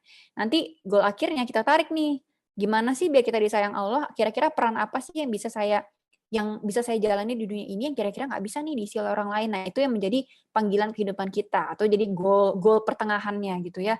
Lahan yang kita banget misalnya, oh saya mau mendedikasikan diri untuk kedokteran ya atau kesehatan misalnya mengurangi jumlah orang-orang yang merokok gitu ya di Indonesia gitu. Nah, mungkin itu panggilan, itu true calling kita gitu ya, panggilan kehidupan kita gitu ya. Tapi tools-nya untuk menjadi seseorang yang dedicated untuk mengurangi orang-orang perokok di Indonesia, itu bisa dengan berkuliah kedokteran dengan maksimal, bisa mungkin kalau memang harus nunda kuliah dulu, misalnya mungkin dengan ikut course-course atau misalnya mungkin kita ikut workshop-nya dulu gitu ya, atau mungkin misalnya ada aktivitas lain, ikut komunitas A, komunitas B, itu tools aja teman-teman. Dan tools itu cukup fleksibel, disesuaikan dengan apa yang memang visible kita lakukan gitu. Tapi memelihara tujuan kita pada goal ini yang penting gitu ya, karena ini yang bikin kita nanti nggak mudah kecewa, dan ini yang bikin kita untuk tadi lagi-lagi mendorong kita sebenarnya untuk senantiasa mengimprove diri, untuk senantiasa mengajar hal-hal yang bermanfaat di dunia ini gitu. Nah, dan nanti teman-teman kadang-kadang juga suka bentrok nih antara akademis, organisasi, bisnis, penelitian segala macamnya. Teman-teman ingat aja bahwa sebenarnya setiap tools yang fleksibel ini itu punya goal-nya masing-masing gitu ya. Jadi harusnya nggak perlu berbenturan gitu. Kadang ada istilah yang bagus, kalau dulu saya sering banget dikasih tahu ya, dulu ada istilah jangan sampai urusan organisasi itu ganggu akademis gitu. Tapi ada kakak kelas saya yang bagus banget bilang gini, jangan sampai urusan akademis mengganggu organisasi. Artinya apa? Artinya ketika kita mau optimal di organisasi, bereskan dulu nih urusan-urusan akademis kita, sehingga ketika kita menjalankan masa-masa organisasi, ketika kita rapat, ikut event A, event B, kita nggak ada beban akademis gitu, nggak ada beban, oh ya nih harus ikut remedial, oh ya saya harus ini segala macamnya gitu. Jadi bereskan dulu urusan akademis, sehingga ketika di organisasi kita bisa all out gitu. Karena masing-masing akademis, organisasi, mau itu komunitas ekstra kampus, itu tuh punya goal yang masing-masing. Dan harusnya kita bisa push diri kita untuk all out di setiap aktivitas itu. Nah, oke. Dan mungkin sedikit intermezzo, teman-teman punya mindset udah oke, bagus, punya visi yang sudah baik juga bagus banget. Jangan lupa untuk menjalani mindset itu, menjalani semangat itu, kita perlu kesehatan fisik ya, supaya kita bisa menjemput hal-hal yang bermanfaat gitu ya. Dalam satu hari sudah disebutkan, bersemangatlah atas hal-hal yang bermanfaat bagi kita. Kalau kita lagi sakit, kita jadi susah nih bersemangat ya untuk menjemput hal yang baik. Nah, healthy habit ya untuk menjaga semangat kita ini supaya kita tetap sehat. perlu jaga pola makan dan pola minum, kemudian juga perlu jaga aktivitas fisik dan juga jaga istirahat. Mungkin ini 3 komponen utama ya. Sedikit reminder buat kita, tapi saya yakin teman-teman udah jago lah masalah ini. Jangan lupa kalau untuk makan, 1 piring itu 1/3 makanan pokok, 1/3 sayuran, kemudian 1/3 sisanya diisi dengan lauk pauk dan juga buah-buahan. Ini untuk porsi sekali makan ya. Jadi sayurannya ingat teman-teman, jangan hanya yang penting hijau-hijau aja gitu ya, cuma isinya 1/8 gitu ya. Tapi sayurannya itu harusnya 1/3 dari piring makan kita. Atau kalau dari Kementerian Kesehatan bilangnya 2/3 dari setengah porsi sekali makan kita. Untuk olahraga jangan lupa 30 menit, 5 hari dalam seminggu sehingga total 150 menit.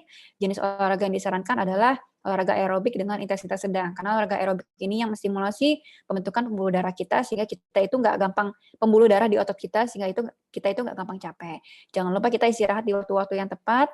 Itu waktu yang diproduksi hormon melatoninnya tinggi untuk mengganti sel-sel yang rusak ya. Jadi di sekitar jam 9 atau 10 malam sampai jam 2 pagi.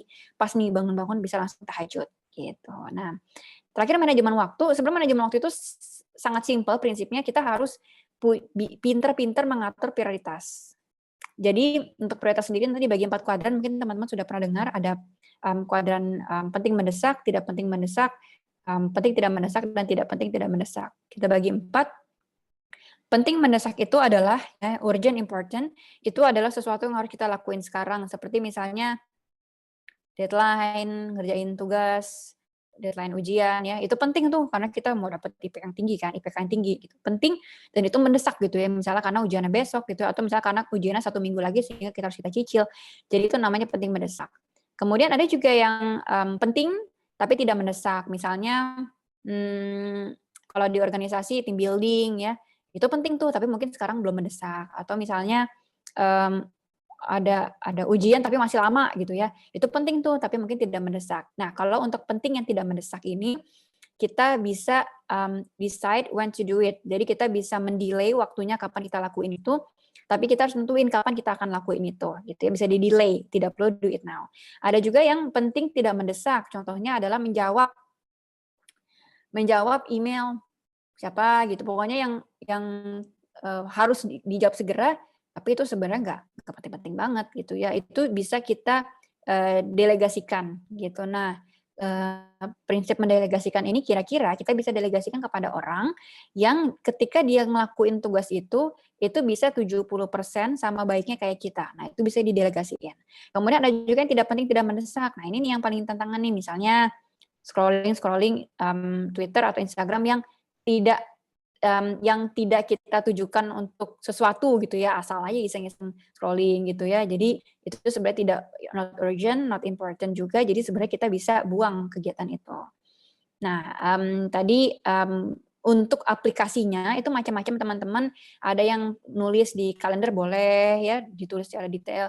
Ada yang pakai prinsipnya time blocking. Ini dulu yang saya pakai ya waktu dulu perkuliahan gitu, itu bisa dipakai. Jadi sebenarnya ini sangat fleksibel caranya, tapi yang paling penting adalah bagaimana teman-teman bisa belajar skala prioritas itu. Karena kalau udah bisa belajar skala prioritas itu, teman-teman bisa membuang kegiatan yang kurang berfaedah ya, terutama kegiatan yang leisure time yang agak banyak happy-happy-nya aja, tapi sebenarnya nggak ada faedahnya untuk improve diri kita gitu. Nah, ada teknik lain nih, misalnya untuk supaya kita lebih fokus, teman-teman bisa belajar namanya Pomodoro Teknik. Ini pernah dibahas juga di Lab Pintar. Jadi kalau teman-teman udah punya skala prioritas, udah bikin jadwal waktu gitu ya, manajemen waktunya udah bikin jadwalnya, tapi susah fokus, nah teman-teman bisa pakai teknik Pomodoro. Per 25 menit teman-teman pakai timer, harus fokus di satu tugas saja, tidak lihat-lihat yang lain ya, tidak lihat WhatsApp, lihat Instagram, lihat Facebook segala macamnya, fokus di satu tugas. Nanti ada break 5 menit ya, setiap selesai 25 menit. Nanti diulang sampai 4 kali siklus. Baru nanti ditutup dengan break yang lebih panjang yaitu 15 sampai 30 menit. Nah, untuk menutup yang paling krusial adalah ibaratnya kalau kita ngelakuin segala sesuatu gitu, tapi kita nggak mempertajam ibadah kita, itu ibaratnya kayak kita mau ke Amerika tapi kita itu jalan kaki gitu ya. Itu kan lama banget gitu ya. Nah, supaya pintu-pintu bandaranya dibuka, supaya nanti flight-nya bisa on time gitu ya, bisa nyampe di Amerika, supaya tiba-tiba alhamdulillah kita dapat rezekinya gitu ya. Itu kunci utamanya tuh di ibadahnya gitu ya.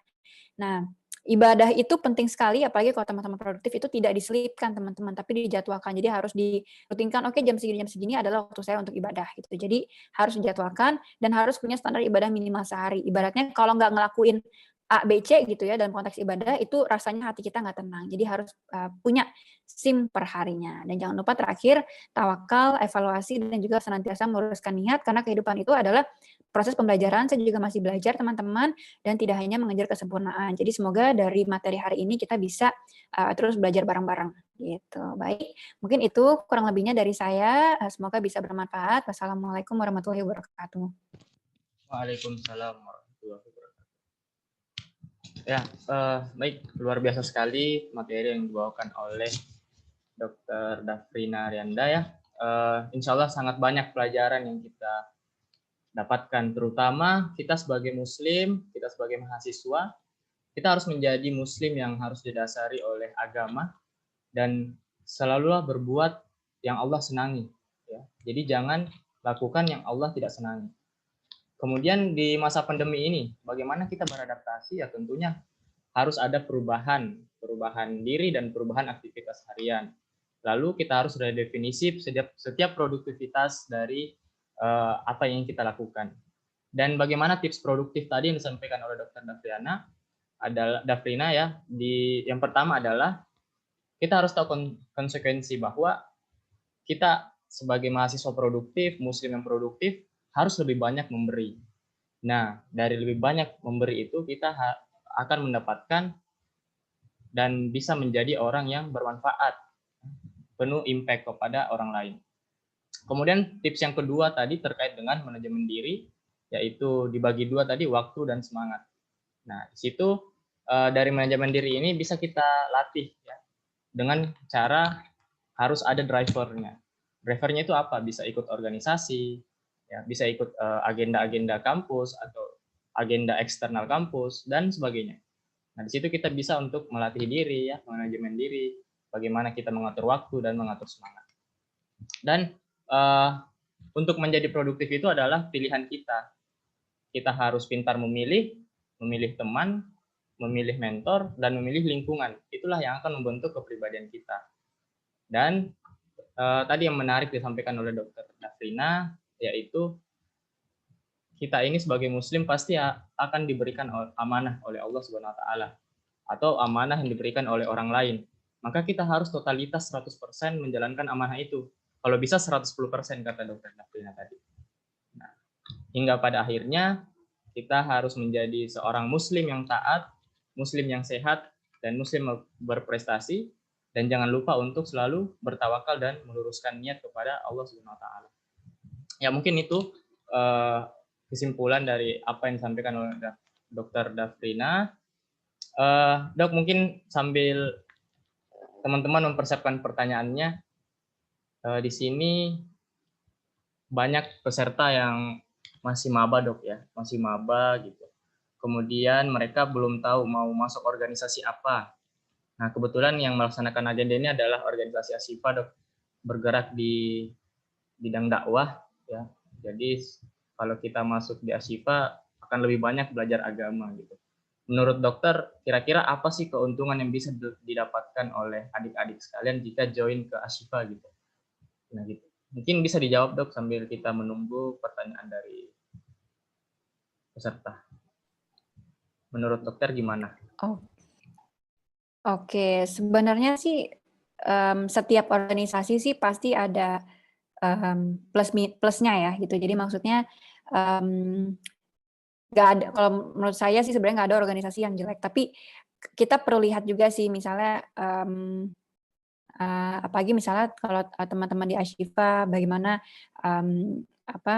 kita lihat senior-seniornya misalnya bagaimana sangat baik ya nih menghandle acara ini, sangat profesional. Itu juga itu bisa menjadi satu cerminan juga bahwa ternyata nanti kalau saya gabung di Ashifa, misalnya saya bisa nih dilatih kemampuan saya untuk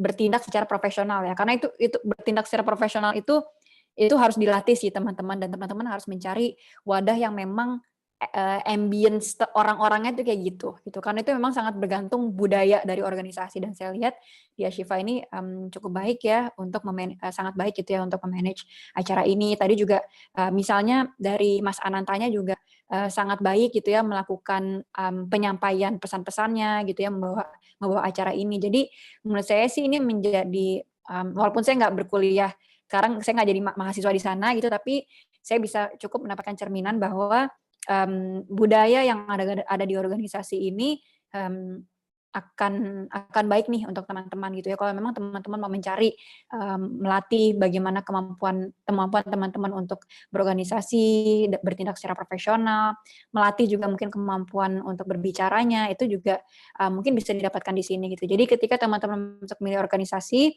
saya yakin pasti sih semua organisasi pasti akan memotivasi, ayo masuk gitu. Tapi teman-teman perlu lihat pertama adalah bidang organisasi itu gitu ya, apakah memang sesuai dengan yang teman-teman cari. Dan kedua yang paling penting adalah lihat orang anggota ketua organisasi sih biasanya, karena ketua organisasi itu cerminan organisasi banget gitu. Jadi kalau ketua organisasi kayak gini, kira-kira ya kemungkinan besar itu organisasinya tuh juga akan seperti ini gitu. Jadi kalau memang yang teman-teman lihat ada pada senior-senior itu, mungkin itu adalah tanda-tanda tuh bahwa teman-teman harus join di organisasi itu, termasuk salah satunya adalah di Ashifa misalnya gitu. Ya baik, terima kasih Dok. Ya, jadi pada kesimpulannya memasuk di suatu organisasi itu adalah pilihan ya Dok. Apa yang kita butuhkan, tapi bukan apa yang kita inginkan. Kalau kita mengikuti nafsu, pasti semua organisasi kita masuki. Tapi kita harus introspeksi diri mana organisasi yang kita butuhkan. Misalnya saya butuh organisasi yang bisa membentuk nilai spiritual saya, tentunya masuk di lembaga dakwah. Saya ingin butuh organisasi yang meningkatkan kemampuan public speaking saya, masuk di organisasi debat misalnya dan sebagainya.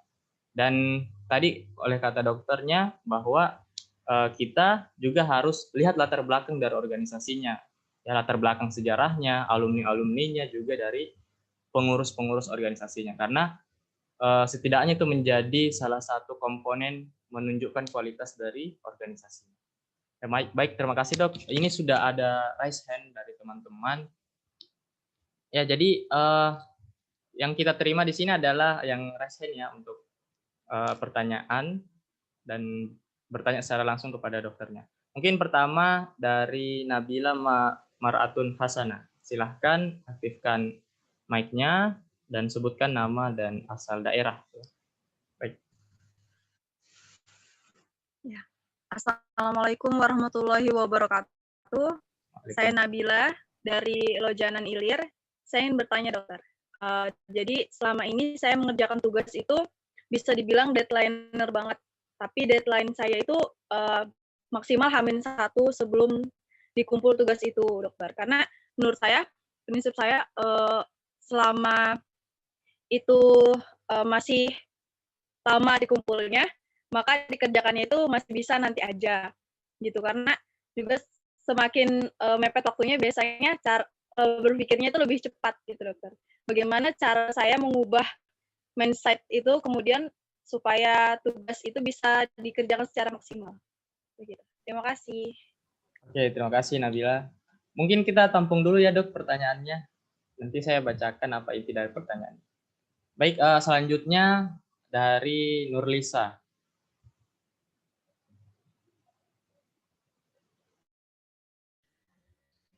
Assalamualaikum warahmatullahi wabarakatuh.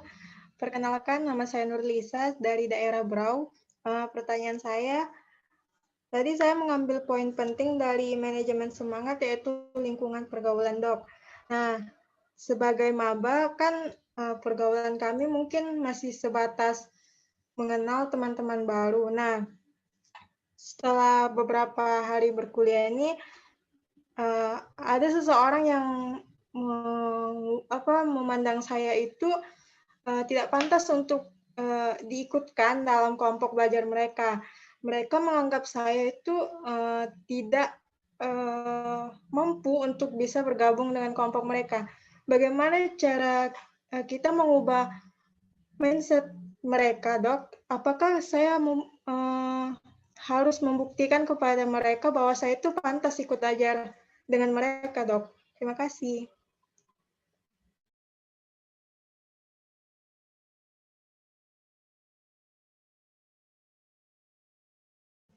Terima kasih. Selanjutnya dari Anissa Nurdwita Ashari. Ya, terima kasih Ananta atas kesempatannya. Saya mau bertanya kepada Dr. Vina. Sebelumnya saya mau nyampaikan bahwa saya salah satu fansnya dari Dr. Vina. Saya followers Dr. Vina di sosmednya Dr. Vina. Jadi dok, saya udah tahu ya track recordnya dokter, bahkan prestasi akademiknya dokter tuh bagus banget dari SMA, bahkan sampai meraih gelar magister gizi dok. Nah jadi saya tuh kayaknya tuh kepengen gitu dok kayak dokter. Terus di dalam kehidupan kita kan kita pasti punya beberapa goals dok, goals A, goals B, sama goals C. Nah terus di antara goals ini saya itu kita pasti punya goals yang prioritas dok. Namun di tengah perjalanan beberapa goals ini kita udah raih dok, dan ternyata goals prioritas kita itu malah terjadi apa ya, nggak jauh dari ekspektasi dari yang kita harapkan dok. Nah terus kita kepikiran kayak kayaknya harus mengurangi usaha di goals B deh. Jadi di goals B ini kita harus singkirin dulu. Jadi ada cuman goals A sama goals C aja. Maksudnya effort kita itu lebih kita salurkan ke goals-goals yang lebih utama dok. Contohnya itu misalnya goals B-nya itu adalah keberperanan kita di dalam lingkungan dok. Jadi tuh untuk goals A-nya itu adalah lebih ke diri kita sendiri dok, manajemen diri dan lain-lain. Nah, apakah pemikiran seperti itu tuh dibenarkan dok? Jadi tuh kalau misalnya kita ngefans kan sama Dokter Frina, gimana ya dok? Saya sampai grogi loh dok. Fans bisa aktifkan kamera dong. Jadi tuh kayaknya nggak bisa deh dok, kayak Dokter Frina nggak bisa berperan di dalam lingkungan yang lebih besar. Kayaknya harus fokus sama diri sendiri aja ya. Dokter Frina ya Dokter Frina, kalau aku ya aku. Nah kira-kira pemikiran kayak gitu tuh bener nggak sih dok? Atau ada yang harus diperbaiki, dan kalaupun ada itu saya nggak tahu apa yang harus diperbaiki dok. Terima kasih sebelumnya.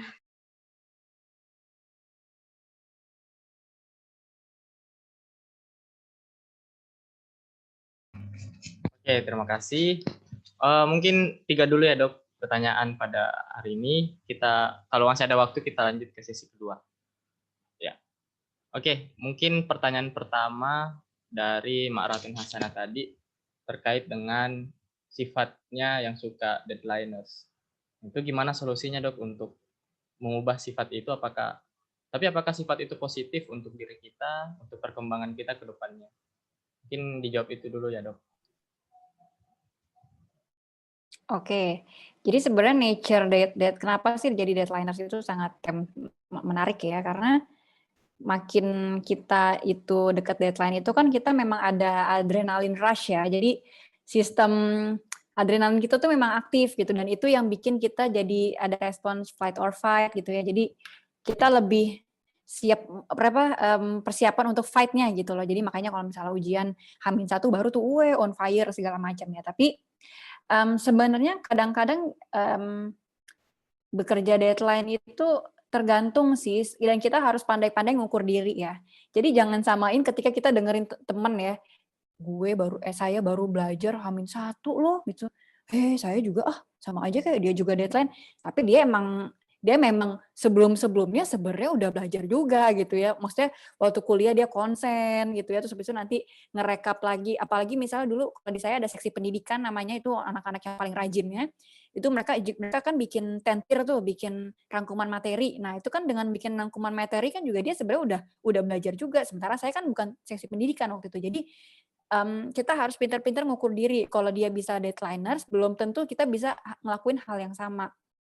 Jadi dulu juga saya juga ya tipe deadliners juga sih, sampai akhirnya satu hari waktu mulai makin sibuk organisasi, saya ngerasa kalau misalnya baru H-1, H-2 belajar nggak bakal kekejar nih dalam satu malam. Dan apalagi sebenarnya juga kalau teman-teman sadari ya, ini juga sebenarnya terjadi sih, bahwa kalau kita makin dekat deadline itu itu kita makin susah untuk ibaratnya ilmunya tuh makin agak susah masuk gitu ya. Jadi ini mungkin penelitiannya belum sempat dibahas di Lab Pintar, tapi intinya kalau makin deket deadline itu sebenarnya yang paling ngaruh ke diri kita itu adalah kita lebih butuh banyak waktu sebenarnya untuk memahami satu materi gitu, karena ada rush-nya dalam diri kita, ada paniknya juga gitu. Jadi sebenarnya makin kita ngasih jarak, makin kita tenang, sebenarnya materi itu malah lebih gampang masuk gitu. Jadi itu bisa jadi salah satu pertimbangan untuk ngubah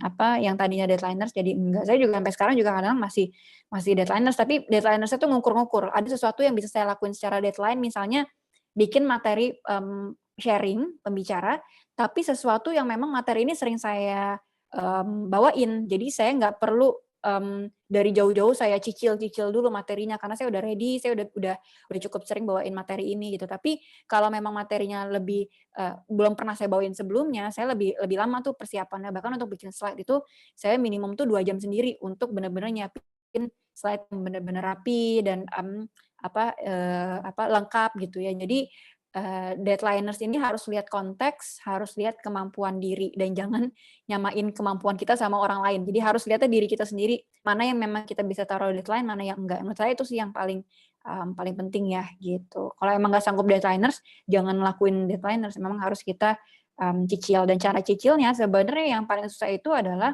ngatur fokus. Nah, untuk ngatur fokus ini yang kadang-kadang mau belajar tapi masih lama nanti saya buka dulu sosmed segala macam. Nah, itu tuh sebenarnya susah.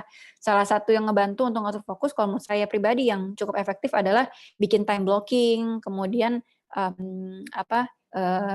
pakai Pomodoro itu sebenarnya sangat membantu sih untuk teman-teman belajar fokus satu task, selesaiin dan nggak terdistraksi dengan urusan yang lain. Mungkin itu Mas Ananta. Semoga menjawab pertanyaan dari Mbak Nabila ya.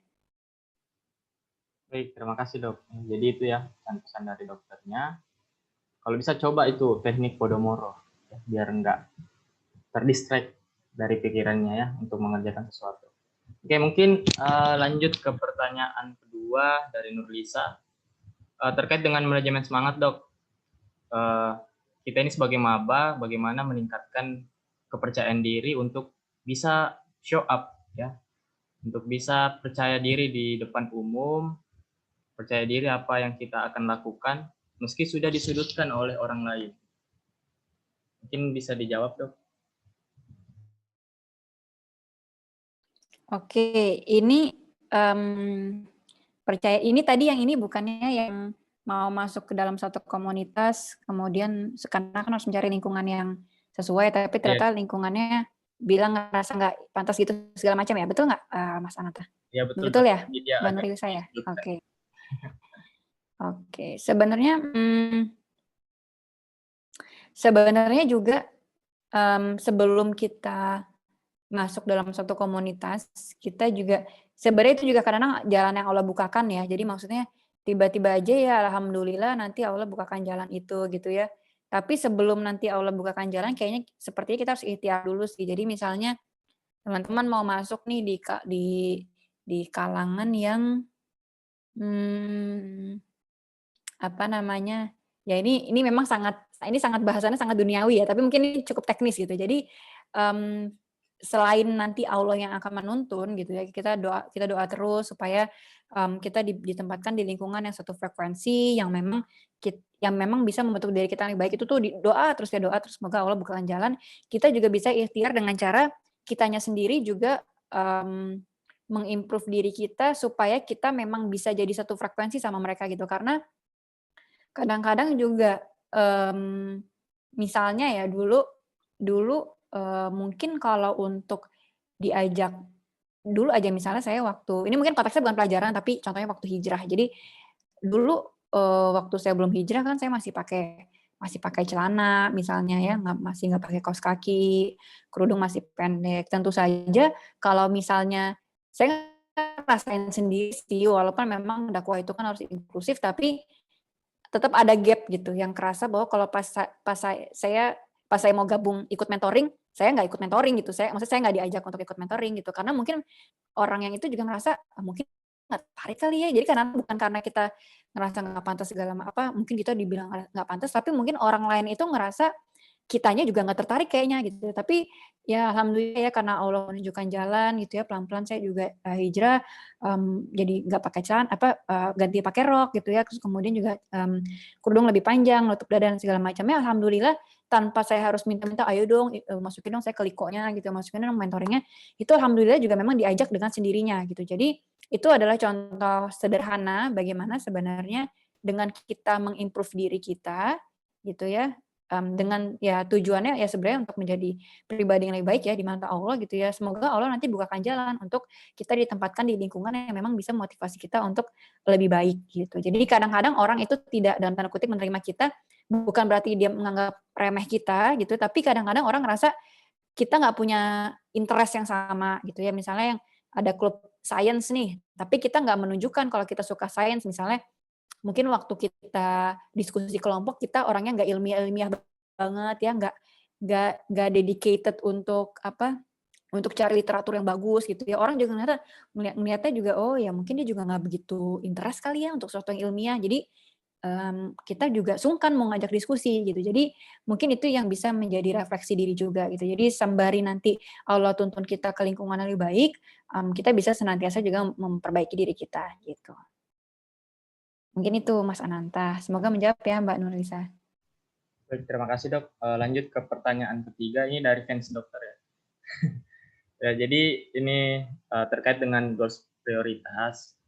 Nah, kadang di tengah jalan itu beberapa goals-nya itu sudah raib atau sudah tidak ada semangat lagi untuk mencapai goals itu atau jauh dari harapan. Nah, kira-kira ada kiat-kiat dari dokter nggak untuk bagaimana cara kita menentukan goals kita sendiri agar bisa maksimal kita raih? Dan apakah harus sama dengan goals idola kita gitu? Sama tadi seperti dia mengidolakan Dokter Dafrina gitu ya. Gimana Dok? Oke, ini tadi Anissa ya kalau nggak salah ya yang nanya ya. Jadi mungkin tentang tadi saya agak dengar yang menarik juga tentang bagaimana kita nggak bisa ngejalanin semuanya, jadi harus mengorbankan segala macam ya. Jadi sebenarnya sih teman-teman untuk kita nggak untuk menjadi seseorang yang produktif segala macam itu belum tentu kita harus sesuatu yang harus kita ambil semuanya gitu loh teman-teman. Jadi kita bisa aja fokus di satu tempat, misalnya fokus di organisasi A aja gitu ya, nggak ngambil komunitas lain, tapi memang kita berkarir gitu di sana gitu. Jadi kita totalitas di setiap amanah segala. Sebenarnya apapun yang langkah yang teman-teman pilih, mau itu nanti ngambil banyak di lingkungan, mau itu fokus apa segala macam, intinya adalah langkah yang teman-teman pilih itu memang sesuatu yang baik untuk diri kita sih sebenarnya gitu ya. Jadi maksudnya kita juga bisa harus ngukur-ngukur juga gitu. Mungkin sebenarnya saya juga sampai di tahap ini, Anissa itu perjalanan yang sangat panjang ya. Cuman saya nggak bisa ceritain semuanya. Tapi kalau misalnya mau dikasih gambaran, itu perjalanannya panjang sekali. Jadi waktu yang dari pas awal masa kuliah, ketika nanti mungkin ada waktu, ada yang lain bisa ke bioskop, kemudian ada waktu jalan-jalan, atau pas break bisa main game. Saya tuh nggak bisa, bahkan dulu waktu saya stase itu saya dibilang kalau lagi break itu nggak buka laptop, aneh gitu. Malah ditanyain kok tumben Fri nggak buka laptop, karena saya selalu depan laptop ngerjain tugas organisasi. Jadi di sela-sela break akademis saya ngerjain organisasi. Jadi sebagai gambaran tuh dulu saya involve di 3 organisasi. Di organisasi yang pertama itu yang di Media School Abuse itu saya jadi ketua organisasinya, dan untuk mencapai ketua organisasi itu panjang sekali jalurnya. Saya menjadi ketua kaderisasi, kemudian saya menjadi ada reporter senior segala macam, kemudian di BEM saya juga menjadi koordinator untuk sumber daya manusia ya, PSDM.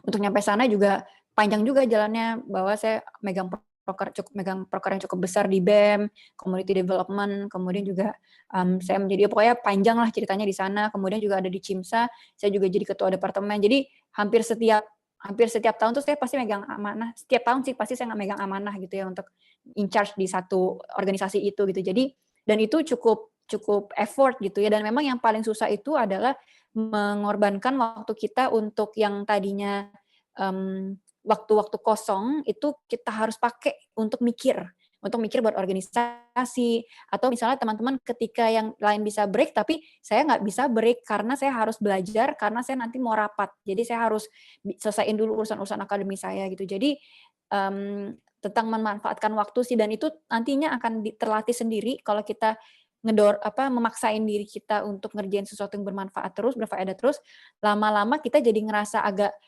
berdosa gimana gitu kalau misalnya nggak ngelakuin hal-hal yang memang berfaedah. Dan itu memang terjadi pada saya, karena saya juga break gitu, pengen nonton Netflix segala macam.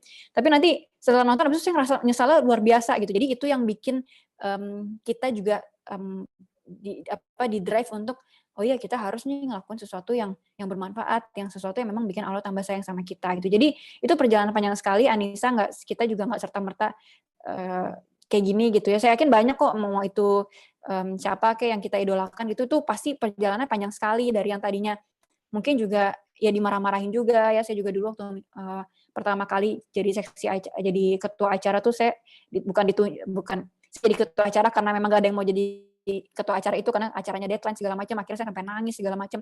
Tapi itu yang jadi experience gitu, memang ketika kita keluar dari zona nyaman kita, bahwa itu kan gak nyaman ya, nangis, stres karena masalah organisasi, stres karena akademis harus lebih padat jadwal, itu kan sebenarnya stressful, tapi itu yang menempa kita gitu, karena ya diamonds are made under pressure. Jadi teman-teman kalau mau jadi berlian, ya emang harus pressure gitu. Kalau kita lagi leha-leha nggak ada kerjaan, nah kita harus nyari nih pressure apa yang memang bisa mendorong diri kita. Jadi itu perjalanan panjang. Kalau kita masih ngerasa kecil, nah ini masuk ke pertanyaan kedua, jadi jangan pernah ngebandingin diri kita sama orang lain. Saya pun kadang-kadang juga masih kayak gitu, tapi bandingin, mungkin kalau saya konteksnya peneliti, saya suka ngebandingin peneliti internasional yang udah high impact segala macam. Tapi lagi-lagi ya itu sebenarnya kadang-kadang kalau kita tahu seberapa jerih payahnya seseorang untuk meng-achieve sesuatu, kita nggak akan mengkomparasi sih. Itu menurut saya kuncinya gitu. Karena kadang-kadang orang yang udah meng-achieve sesuatu, saya sendiri juga males gitu ya. Misalnya saya gitu tuh saya kayak share, aduh capek banget nih, habis itu mau nangis nih, rasanya itu kan nggak sesuatu yang nggak saya share gitu. Tapi sebenarnya ada kayak gitu-gitu juga gitu. Waktu itu misalnya saya habis menang lomba poster ilmiah gitu, sebenarnya dan kebetulan waktu harus bikin presentasi segala macam, bikin presentasinya itu harus ngulang berkali-kali, latihan berkali-kali, sehingga sampai saya pengen nangis. Itu saya udah mau nangis depan suami saya, ini kenapa susah banget deh, karena apalagi waktu itu juga anak saya pengen main sama saya gitu, saya udah minta maaf ke anak saya, aduh maaf ya, ini mami harus ngerjain segala macam. Cuman kan itu saya nggak ceritain di sosial media gitu, yang saya ceritain adalah oh iya ini saya berhasil jadi pemenang poster presentation, dapat 2 juara segala macam. Tapi di baliknya itu tuh ada nangis-nangisnya, ada kerja kerasnya, ada doanya yang luar biasa. Ya Allah, tolong dong ya Allah, jalannya bukain dong jalannya ya Allah gitu. Jadi tidak perlu membanding-bandingkan gitu. Yang penting kita fokus aja, berdedikasi, kerja keras, ikhtiar, tawakal segala macamnya, lakuin yang terbaik. Semoga Allah nanti memudahkan di setiap jalan kita gitu. Mungkin itu Anissa, semoga semangat selalu ya. Insya Allah belajar bareng-bareng. Ya, oke. Gimana Kak Anissa, sudah terjawab ya? Makasih dok. Mungkin kita buka satu lagi. Satu pertanyaan terakhir untuk dokternya. Saya beri kesempatan. Silakan raise hand. Ya, yang raise hand pertama Nurtang. Silahkan. Oke. Perkenalkan, nama saya Nurtang. Saya dari daerah Berau. Jadi yang ingin saya tanyakan dokter, ini adalah sesuatu yang membuat saya gundah dari dulu sampai sekarang. Menurut dokter itu menjemput amanah atau menunggu amanah diberikan. Tapi di sini kita sebenarnya tahu kalau kita mampu gitu dokter. Saya suka gitu soalnya, kadang tuh ditunjuk, kalau misalnya ditunjuknya yang lain, tapi saya, kok bukan saya sih, padahal saya bisa kayak gitu dokter. Atau misalnya saya yang mencalonkan saya kayak gitu. Tapi malu dokter kayak gitu. Menurut dokter kayak apa? Terima kasih. Ya, boleh langsung dijawab dok tentang menjemput atau menunggu amanah. Gitu. Iya, oke. Sebenarnya kalau untuk itu sebenarnya suatu siklus yang kontinu sih. Jadi ketika pertamanya sih kalau menurut saya, kalau misalnya ini pendapat personal ya, amanah tuh emang harus dijemput sih gitu. Jadi maksudnya bukan yang paling sering sih kadang-kadang gini yang terjadi ya. Siapa yang mau jadi PJ-nya? Hening gitu. Kamu aja deh, kamu aja deh. Nah, itu tuh yang sering terjadi. Itu sebenarnya bukannya amanahnya nggak datang ke kita, amanahnya ada gitu ya. Tapi tuh nggak ada yang mau. Kayak saya waktu itu pertama kali, jadi saya kan nggak sangat kurang ya, minim pengalaman organisasinya. Terus waktu kuliah saya pertama kali mimpin jadi ketua acara, dan itu benar-benar satu pivotal banget. Sehingga setelah itu saya dikasih amanah terus untuk jadi PJ acara mulu ya, jadi ketua, hampir sering banget jadi ketua acara mulu karena saya sebenarnya nggak ada pengalaman dulu kan saya agak gabut ya waktu SMA, tapi waktu kuliah itu pertama kali saya jadi ketua acara, saya ingat banget waktu lagi kumpul tuh nggak ada yang mau jadi ngambil amanah itu gitu karena acaranya mepet, udah gitu kebetulan dokternya itu agak susah gitu ya untuk didekati gitu ya, jadi nggak ada yang mau. Akhirnya saya ambil juga karena itu ketua, jadi kan ini acara di bawah departemen. Nah, ini acara besarnya departemen. Ketua departemen itu adalah sahabat saya. Terus saya merasa kasihan. Jadi ini bukan untuk saya kayak saya mau eksistensi diri nggak gitu, tapi kayak saya mau nolong orang aja. Kasihan ya teman saya gitu ya, ini nggak ada yang mau. Akhirnya ya udah saya adalah gitu. Tapi ntar bantu-bantu ya teman-teman gitu. Oh ya, tapi ternyata kalau jadi ketua acara kan tetap aja ya yang paling nangis darah gitu. Jadi tapi yang ngebantu saya adalah kita ngejemput amanah gitu ya. Oke nih amanah ada nih ya kita jemput. Tapi ketika dijalanin itu harus totalitas supaya kita nanti bisa hasilnya maksimal dan itu nanti memotivasi kita untuk ngejemput amanah baru dan juga sebenarnya itu mendorong ya. Sebenarnya itu juga mendorong amanah untuk datang ke kita juga sih gitu. Jadi makanya waktu jadi ketua acara itu saya pengen acara ini nggak ada masalah karena saya nggak pengen pengalaman saya jadi ketua acara pertama kali itu mentraumakan diri saya sendiri. Sama kayak waktu pertama kali saya menjadi seorang pembicara, saya benar-benar prepare banget bikin slide tuh berjam-jam gitu ya, hanya untuk satu materi saja. Karena saya nggak, dan bahkan saya latihan ngomong berkali-kali. Ini juga sama waktu saya presentasi poster di Singapura, pertama kalinya saya presentasi poster ilmiah, alhamdulillah juara di sana. Itu saya nggak mau presentasi poster ilmiah saya pertama kali itu bikin trauma ke diri saya gitu. Jadi saya nggak mau ngelakuin ini lagi gitu. Jadi saya untuk menghindari trauma itu, maka emang perlu latihan. Jadi biasanya kalau untuk sesuatu yang pertama kali, misalnya untuk public speaking, saya tuh ngulang sampai minimal 5 kali ngulang, 5 kali ngomong. Kadang-kadang yang malas tuh emang latihannya, karena kan ya daripada latihan mending kita kan ya tidur-tiduran aja gitu kan, atau ngelakuin yang lain. Karena latihan tuh capek gitu ya, latihan ngomong segala macam tuh capek. Tapi saya nggak pengen itu trauma dan akhirnya itu berdampak ke masa depan saya gitu ya. Akhirnya waktu jadi ketua acara itu saya benar-benar persiapin banget gitu ya. Terus habis itu benar-benar saya baca ya cara menjadi ketua tuh seperti apa, bagaimana meng-approach anggota-anggota tuh saya baca ya. Saya ingat banget saya suka baca bukunya Malcolm siapa gitu deh. Pokoknya sering banget direkomendasi. Saya baca tuh oh jadi ketua tuh harus begini segala macam. Itu belajar. Jadi itu belajar ilmunya.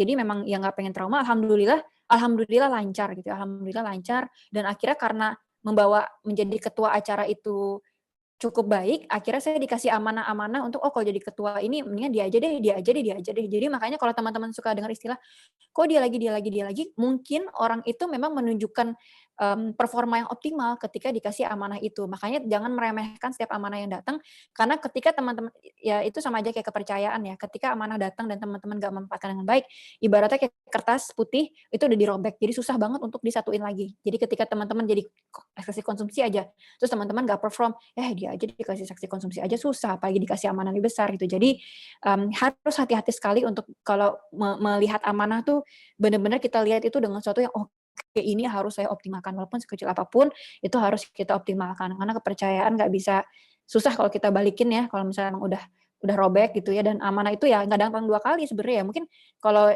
datang ya cuma sekali aja jadi pembicara di A, jadi PJ di B gitu, itu sekali aja datang gitu. Jadi kita memang awalnya mungkin kita harus sering menjemput amanah dan jangan lupa yang penting adalah menjalankan amanah itu dengan ikhtiar semaksimal mungkin sehingga nanti semoga Allah bukakan kita ke amanah-amanah yang semakin besar nantinya gitu. Semoga menjawab ya Mbak Nurta.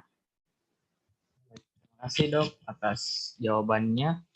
Ya, mungkin sudah terlalu larut malam juga, sudah jam 10 WITA di sini Dok. Dan mungkin teman-teman sudah pada ngantuk. terima kasih yang bertahan sampai sejauh ini 89 orang. Dan saya ingatkan bahwa ada 3 door prize ya. Buku dari karya Dr. Dafrina, yaitu judulnya Trias Muslimatika. Nah, jadi 3 door prize itu siapa sih yang berhak dapat?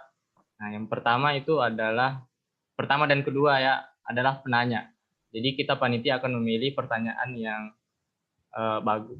Semuanya bagus, cuman ada yang lebih baik ya, yang bisa kira-kiranya memberi dampak lah kepada semuanya. Kemudian 1 buku terakhir itu kita beri challenge kepada seluruh peserta. Jadi kalian tag KMM Ashifa di Snapgram-nya, lalu beri caption ya dari materi ini. Jadi caption terbaik dari Snapgram-nya itu akan mendapatkan hadiah buku, satu buku terakhir. Oke. Ya, mungkin sesi sharing kita sudah sampai sini. Saya ingin dengar Dok sepatah kata dari dokter, mungkin untuk menumbuhkan motivasi kepada kita setiap insan muslim muslimah dalam berkuliah di Fakultas Kedokteran atau di fakultas lain. Ini Dok, sepatah kata aja Dok.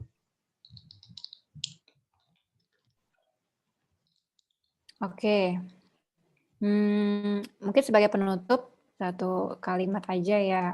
Tadi sebenarnya ada sih di akhir bahwa teman-teman, penyesalan itu selalu datang belakangan, tapi kebahagiaan itu tidak pernah datang duluan. Jadi ketika teman-teman sekarang harus bekerja keras, harus bekerja cerdas, harus ibadahnya di-push, segala macamnya, itu tenang aja, itu akan worth it pada akhirnya, gitu. Karena diamonds are made under pressure, jadi kalau kita mau jadi seorang muslim-muslimah yang berlian gitu ya di mata Allah, ya kita memang harus ikhtiar, semoga nanti Allah membukakan setiap jalan-jalan kebaikan buat kita.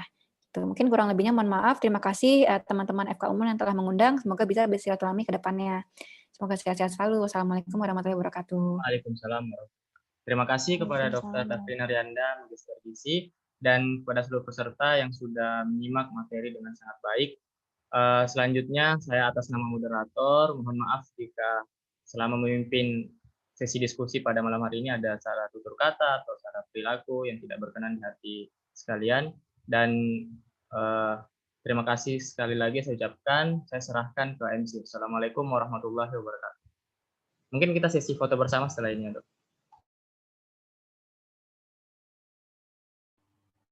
Ya, terima kasih kepada Pak Ananto yang sudah memandu acara kita pada malam hari ini. Kita masuk ke sesi foto bersama. Mungkin dari petugas bisa menyiapkan, dan semua teman-teman yang bisa menyalakan kamera, dipersilahkan untuk menyalakan kameranya.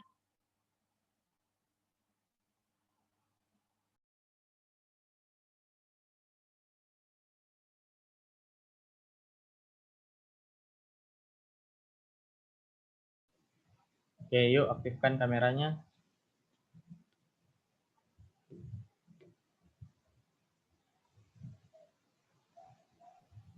Udah semua? Saya hitung 1-3 dari slide pertama ya. 1, 2, 3.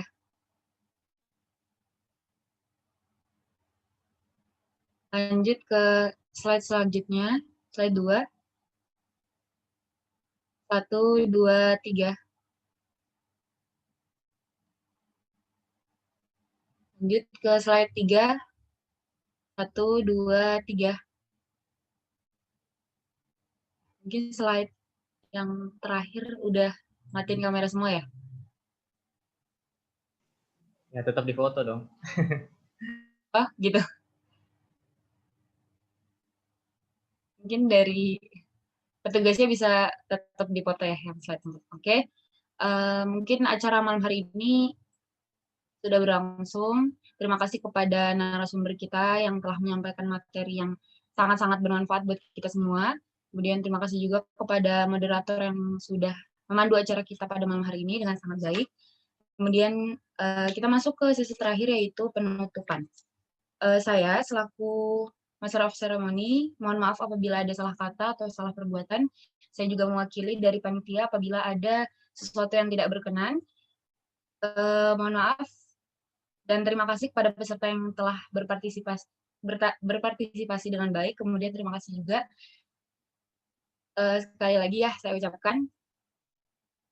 Mohon saya ingatkan kepada para peserta bisa mengisi absen karena untuk keperluan sertifikat, kemudian juga bisa tadi ya dapat door prize buat yang snapgram ya,